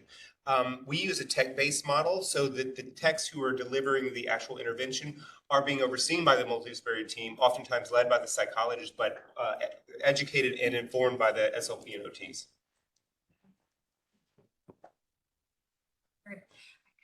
I would like to dive into fear versus disgust. There was quite a few questions that popped up about how do you discern between, is this a fear response or is this a disgust response? And then how does that change your intervention? And I'll start here on the ARFID side. I'll start with you, Nancy. Well, I mean, so I will say that in the psychology literature, the overlap and distinctions between fear and disgust is a very long, kind of debated and disputed topic, right? And so one of the ways that I think about it is when you have an initial disgust experience, often that is the fear loading architecture that kind of keeps that going, right? So then you have you're afraid of this kind of previous disgust experience, so they work in concert, fear and disgust. Tell me the second part of your question. How does that change intervention? I think that, so I think we're all doing very similar things, in terms of, I kind of mentioned really beautifully, like the preparation of that your mouth, you're going to have this initial kind of startle reaction to it. Your mouth's not used to it. Like we've got Gaggy Greg, right, who's your mouth surprise, that thing. So this notion that the protective responses are going to be activated so the child is ready for them, right? And then educating them about that, being curious about the time course, which how long it takes a mouth to get used to things, I think is critical, which you would do in both fear and disgust, just might take longer. I think what we don't know, I think, this magical number 15, right, which everyone does, right, is based on such limited research that we don't really know. The research that's needed is how many times is it you're not it could be 1,000 times. You're just going to waste food and cause a lot of distress. Can we have predictors at the third try where it's going to be so we can minimize food waste and this and that and the other? Do we focus on mastery and being proud of yourself regardless of the outcome, which is where we try to shift? So all those questions about the mechanics of number of tries when it comes to disgust versus fear is to me widely unknown. I don't know in terms of numbers of trials and the mechanics of it. I've heard 13, you say 15. Where did we come up with these numbers? There's one paper. Yeah, one paper. Excellent for the And community to know. it was typical infants. Also. Yeah, so I think we need to do more normative research on how we acquire. One of the things I wrote down while I was watching the chat, super distracted and listening to people talk, is preference. And one of the things that's really important, and I heard a question about sensory in the chat as well. We all like food for certain reasons: the taste, the smell, the appearance, all of those sensory characteristics go into why we develop a relation with food. And so it's really critical that we take, when a child has PFD and or ARFID, that we allow them to have preference as well. Like preferences, like we should, it's not about eating things that make you disgust. It's not about like, this isn't like, what was that, Fear Factor or whatever that show was? This isn't about bringing them into a room and saying, eat this, it's disgusting, right? One of the thought exercises I do, and then I'll get off my soapbox, but one of the thought exercises I do with my patients and parents, and as well as when I train therapists, is I say, think of the most disgusting food that you, and I want everybody to do it. Think of the most disgusting food you know that in your world, like what do you really not like to eat? Then could you imagine being driven to a place where they bring you in there and it's the doctor's office and they bring you in, they bring out a big bowl of whatever you think's disgusting and they say, eat it. That is not cool. And so by thinking that way, and by the way, the way I come to this is I actually have a lot of foods I don't like. And if somebody actually made me eat them, I might aggress and run out of the room. And so what would you do to avoid that food? And so when children are saying no, I've heard no, and they're saying, I don't want to eat that. If they find it completely disgusting, then we shouldn't be doing it. But to Hannah's point about what we should be doing is if you've never had experience with the food, if you don't know what it tastes like, if you don't know what it smells like, because you've avoided so many foods, the goal of our interventions is to give you exposure, to allow you to start developing preference for and against foods. And so I think that's really important. We have a rule of thumb. If you're going to drop a food, you got to add a food. But it doesn't mean that it's logical, but we do let preference occur, and we do take sensory sensitivity into perspective. The hardest part of that is what about the child who is disgusted by every food? That's the question. Literally every food. What do we do with that guy? Being too. But then we're back to what we've been talking about. You're having conversations with family about what feels reasonable. Are you ready to help this child take those steps to overcoming that? Which speaks to a question I have. I don't even know what the literature says about this, but with food flexibility, does it take less tries the more you acquire? So we find anecdotally in our program, food 1, food 2, food 3 are rough. Food 7, 8, and 9, piece of cake. Moving through. So I don't know, does anyone in the room know what the literature says about that? The Like, literature says nothing. Yeah, But it's a great question. I haven't looked, but I would say I would be surprised, I'd be delighted if there was, but I don't think that. CBT uses a lot of metaphors, and a metaphor that I use that patients seem to really relate to, so that's not evidence, but it's data, is to sort of think of our familiarity with food, like our food world is kind of a neural network. And a lot of the selective eaters that we work with have a pretty dense, sophisticated network for like crunchy snack foods and desserts. So one way I find helpful explaining to parents why it's easier for their kids to try desserts for the first time and like them, and they can't do that with a fruit or a vegetable or like a complex meal food, is because when they try a dessert, even if it's a specific one that they've never had before, it activates this network of other desserts that they've had that their body has habituated to and knows is safe. That's kind of how food neophobia is supposed to work. And there are animal studies that speak to that each time we try a new food, our body is forming associative learning. This food is either associated with nutritive value or with aversive consequences. And our sensory system is really good at picking up on similarities and differences to other foods and slotting that into our neural network of what is safe. So picky eaters, selective eaters tend to have a typical network for palatable foods because those are the foods that are easiest for all of us to learn about. And as they gain more and more experience with trying whether or not they like them, trying fruits and vegetables and savory foods and mixed foods, the more sophisticated those networks get. And I do think that would predict that it would be easier to try new foods and habituate to new foods and recognize whether this is a food that you truly don't have a preference for, that you really dislike, or just a food that's new that you could habituate to. And it could end up somewhere on the spectrum of like my favorite food ever to I could eat it if I had to. And the thing with a lot of kids with ARFID is that they're just only used to eating from the spectrum of the best foods ever. And part of the treatment is getting them to eat from the whole spectrum of foods, but not necessarily like the far end of the spectrum. And another maybe external motivator that use with older kids is basically eating is non-negotiable, like you have to stay alive. Supplements are one way to do it, but the fewer foods you have, the more likely that you're gonna have to eat foods that are like further towards the not liking end of the spectrum. Because you have to be nourished and stay alive. So by adding new foods, you actually get to act on your preferences more. By learning what foods you do like, you can have more ability to choose not to eat foods that you don't like as much when you're not as reliant on those foods for nutrition.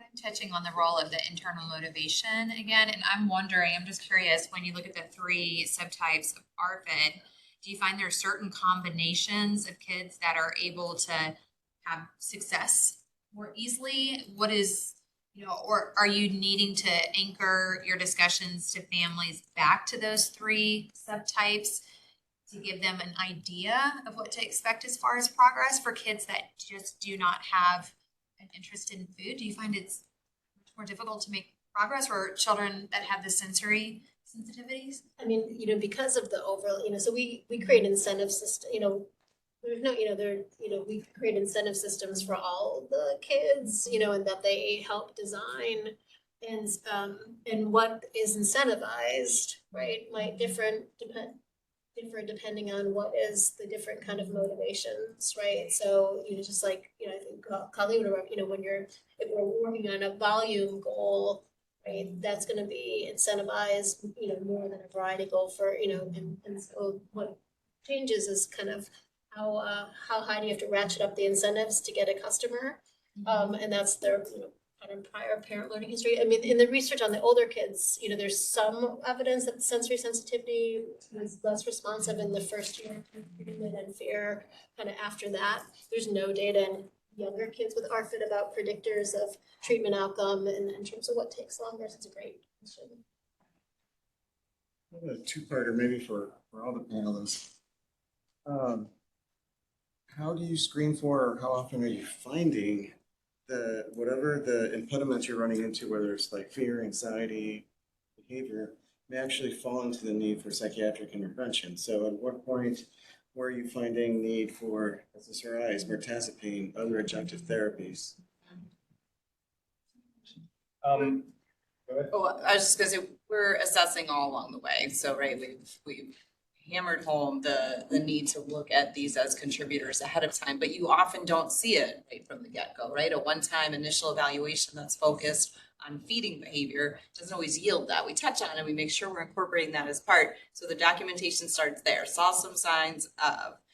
And then the more time we're spending with that patient and family over the course of treatment, these things, and same as the parent mental health as well, which is coming up in the chat a little bit more. You may not see it on visit number 1. You're seeing high levels of stress because we're talking about feeding issues, and you're noting it, but you're watching that. And these are some of the variables and characteristics you're watching over time.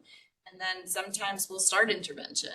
And then that's still in our minds as a potential obstacle to progress. And if you're not seeing progress, maybe you halt and you say to the family, like, we need to revisit this, and maybe we need to work on some of these behavioral health factors for you or child, and then we'll resume treatment. Some questions again. Psychiatric intervention. Well, I think one of the biggest differences between eating disorder and feeding disorder providers is like the multidisciplinary contexts that we work in.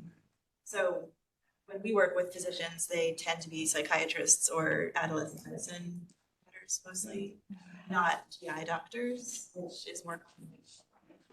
And I don't know, I mean, in an ideal world, all of those specialties would be involved in both. But I think in the disorder side of things, psychologists tend to be pretty when to refer to psychiatrists.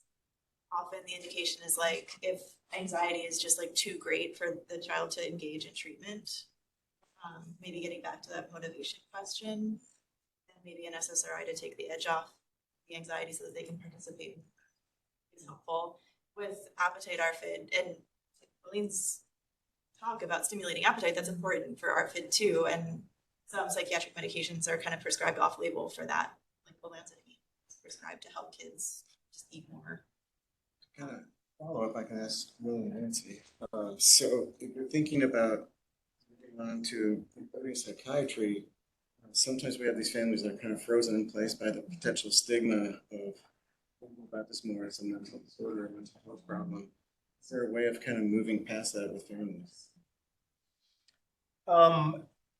Just like we talked about the feeding tube being a tool, I view medications as a tool. And if we're trying to help an individual approach and make contact with something that's scary or fearful for them, trying a little bit of medication that can really ratchet down the level of anxiety is helpful. And it's oftentimes with our older kids, and I think that's why psychiatrists are involved with these older programs. We do involve psychiatry, but we don't have them in-house. And so we have BMH, behavioral mental health here, that we refer to. But it's really that at that older child, adolescent stage where that's the second period of brain growth, where we know psychopathology really starts to emerge more in adolescents and older adults. So that's where anxiety treatment comes more into play. With our 2-year-olds, our 3-year-olds, it's still probably fear of aversive consequences, but that fear is a little bit different than OCD or other type of really severe anxiety. I'd say that I have anecdotally run into much less resistance from parents about a pharmacological adjunct to treatment. In fact, many parents just wish I could give them a pill, because they've been struggling with this for so long. So I haven't run into much pushback for that. And I agree with what Will said. It's and with Colleen, when you hit a stall of something that you haven't come into contact to an evaluation, is a time where we kind of regroup and say, like, okay, would a pharmacological intervention help us get unstuck for that? Is usually the touch points in treatment when we think about it. We don't usually start with it, but we do if we find that our behavioral interventions are not advancing in the way that we unless there's an obvious assessment, right? It's something that needs to be. This really leads me into the next question. If you're looking at the span of families and children that you've had the blessing to work with, what have you found to be your number one most critical factor in determining if that child's going to be successful in your intervention approach? Is there one thing? Yeah. Barrel of treatment research. I mean, I think there's a really strong evidence base supporting the efficacy of CBT for disorders that are maintained by maladaptive beliefs and avoidance of aversive emotions. So assuming that we've evaluated the patient appropriately, and that really is what's maintaining their feeding problem, that it is really ARFID that's maintaining their impairment or their nutritional deficiencies, I really think that any problematic behavior that's maintained by beliefs and avoidance can benefit from CBT. So probably the main factor is just the family and child's readiness to engage with the treatment like that. And things that can make them not ready are maybe ongoing medical factors that are maintaining eating problems that need to be addressed first, trauma history that needs to be addressed with a separate type of CBT or with family therapy or for the parents. I think a big one that we haven't really talked about is like poverty and other structural impediments. Many of those families maybe don't even get to see a psychologist, but when they do and they're struggling with a million other psychosocial stressors in addition to their child's eating, that might prevent them from really being able to engage in the really stressful and intensive work that we're asking them to do, because the family is doing most of the work. So I think the evidence really shows that CBT works and it's targeting appropriate mechanisms, but if the family's not ready for whatever reason, they're not ready. This reminds me of going back to the AAA, the right care for the right child at the right time, and rolling out all those other differential diagnoses. What are your thoughts, Nancy? Colleen mentioned, talking to parents about being a care coordinator, right? And this notion of just parents kind of having adequate support, right? And when you've got a really complex case and parents are kind of maxed out in terms of resources, like that's system, right? And I think that's not just feeding disorders, right? Any complex medical case, our health system is not set up to have a quarterback, right, who's integrating all the information and helping with decision making. So, having a quarterback, if our field could create that, more of that role, I think that providers that are not part of multidisciplinary teams, I think that's key to success. We all need a quarterback. Colleen, do you have any other?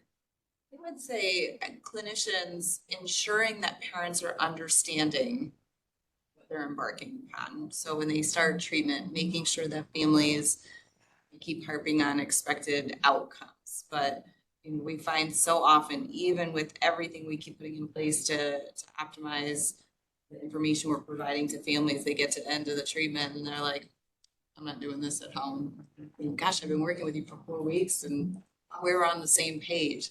Really, clinicians ensuring that they're providing enough information to families and gauging caregiver understanding of that information. Just because you provided the information doesn't mean that the family took it in. So providing it, but then gauging understanding along the way. It sounds like for that to be effective, that we as family support people first have to be well educated across the breadth of feeding and eating disorders and understand all the influential factors. So we have about 5 to 10 minutes left. So I thought we could dive in and to get some lessons learned from our families, since they are our best teachers.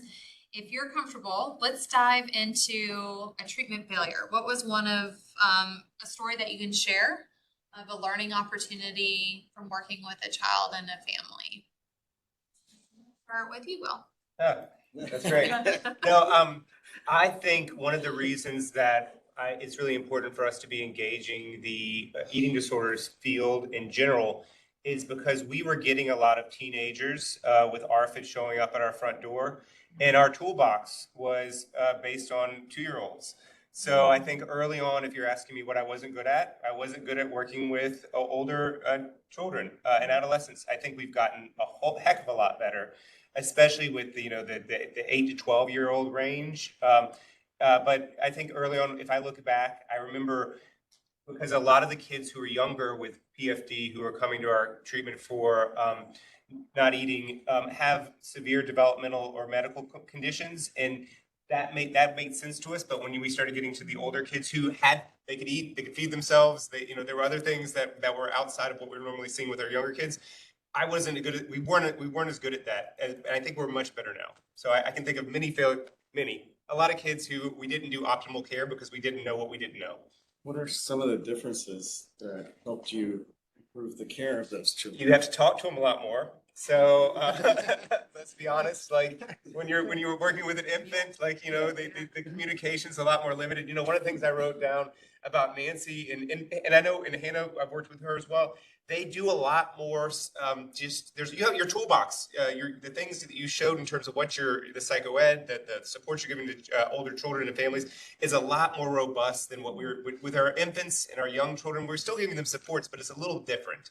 And so learning how to talk to children is an important aspect. And that sounds, I'm not being facetious, but I kind of am being facetious. What I meant by that is when we're dealing with young kids, it's oftentimes the parent's responsibility to feed their child. I mean, that's what happens when you have infants. You're supposed to feed your child. But when you get more independence and you're supposed to be in charge of feeding yourself, that takes a little bit of a different approach. And so learning how to modify our treatments so this weekend's going to be great because we're going to talk about the similarities and differences between the two treatment approaches. I think there's a lot more similarities than differences, but I'd say the level of cognitive engagement was something we needed to add to our practice. Ensuring readiness for treatment. So if we're looking back, as Will just did a long time ago, we would just bring everybody in for feeding therapy. It's an evidence-based intervention. Let's bring them in for intensive behavioral interventions. And what we would find is some of our kids weren't even what I would call table ready or learning ready. They hadn't engaged in any other types of therapy before this. Feeding therapy in a behavioral realm shouldn't be their first blush with therapy in general. And so now we've really concentrated a lot of our efforts on pre-screening readiness and delaying intensive feeding treatments until kids have had some early intervention under their belt. For kids who can benefit from ABA therapies, ensuring they've got a little of that going on before they're coming in for their feeding treatment. So readiness criteria, and we're still working on that. We're still, that's an initiative for us over this year, is to start laying out readiness criteria for feeding therapy. So I was, did my talk, I mentioned the whole, praising and stopping that we try to help parents do. And the cases that haunt me a little bit are that, when I've had parents who, they can't do it, right? Because they can only see what's not going well, being more impactful and convincing them to get evaluated for depression in themselves, right? Because there was a lot where just I was missing, I wasn't honing in on his own struggles, and it's kind of a learning moment that I should have keyed into. I think probably what's hardest is navigating autonomy versus like the danger and the need to keep someone alive. So my background is actually in OCD and anxiety treatment. And there, ultimately, like when a child does not want to participate, you can't force them. It's not going to work. And I think it's easier for all of us, or maybe easier for people coming from the eating disorders world to say, like, that's their choice. They can avoid, touching doorknobs, and they can engage in mental rituals all day, and like ultimately you can't stop them. What we can do is help families reduce their accommodation, reduce the burden on family system, and potentially create more intrinsic motivation for the child to want to challenge their anxiety and avoidance because the family's not accommodating it as much. And so it was just harder for me to navigate that autonomy when it comes to eating, where families are often really panicked and feel like if they don't accommodate extensively, their child will die. And sometimes that's parental anxiety, like selective eaters who are dependent on Pediasure and eat goldfish are not going to die. They're going to be fine, and possibly as they get older, they'll have more like social reasons, more intrinsic motivation to want to change their diet. And those are kids where autonomy maybe needs to win out. But I think somewhere that I've struggled is like where to draw the line when to enforce treatment. It's often easier with other eating disorders. Sounds like we are all deep in the learning phase, and this is just recognition that we're willing to have a discussion and we're willing to keep learning from each other and from our families. So I just want to say thank you to all the panel members. We're going to end out with going down the line, and if you can just give any last thoughts to our community and how we move forward. And I'm going to start with Colleen. Any closing words for the community? I think one of the things that we are all trying to do as a field is work more with our primary care providers. We want to be working on education with them. And so anything that anyone that's attended can do to help educate primary care providers. We like them as the medical home. We like them to be the person that the families can go to most reliably and most comfortably. We have a wonderful primary care network at my institution, and we are always engaging those providers. We're even doing an e-consult process now where we're letting those providers do a lot of the early work of feeding with just a little bit of guidance and consultation. And I think that's a lot more comfortable for families to be able to get their care there. So thinking primary care providers as parents, as clinicians, and as experts. Final thoughts? Final thoughts. Sorry, got in the chat again. One is this was awesome. So this was a concept that came to reality, and the fact that we had such great participation and attendance today is outstanding. So really appreciate everyone who participated, our panelists. I mean, you guys traveled to Atlanta for this. This is fantastic, and I really look forward to continue this work. So our mission, our vision is that this continues on a yearly basis, and we continue to offer these type of experiences. So having the community continue to engage with us allows us to do this type of work. So yeah, thank you. Nancy. I would just say for the eating disorder field to do a better job of integrating functional skills and the sensory sensitivity in terms of helping us to create our hierarchies, right, to assess for referrals is where I would love for the field to go. Thank you. So I would just say that ARFID compared to PFD and most other psychological disorders is just a really new diagnosis, and there's still a lot that we all need to learn about it.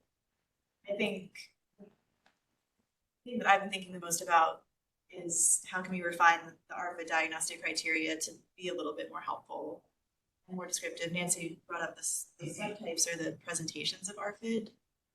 And I think we all have the intuition that they make a really big difference in treatment, and treatment is tailored to the primary presentation. But right now we don't diagnose ARFID based on the presentations that are maintaining the restrictive eating. So there's a disconnect between the diagnostic criteria and treatment that I think is kind of holding back mechanistic psychopathology and treatment research on ARFID. Thank you so much. And that is what we're going to be diving into next. So I just want to recognize all the questions in the chat that have been coming through. Feeding Matters is keeping record of everything that you're sharing with us, and we will continue to engage you in blog posts and post-event emails and communication, and know that everything that you have shared has been captured. And it will turn directly into consensus actions and discussion. We're holding a consensus meeting this afternoon and into tomorrow, where all of these experts are going to have an even deeper conversation about psychosocial and psychological intervention and what it means to the field moving forward. So thank you very much for attending, and we will see you at the next Feeding Matters event.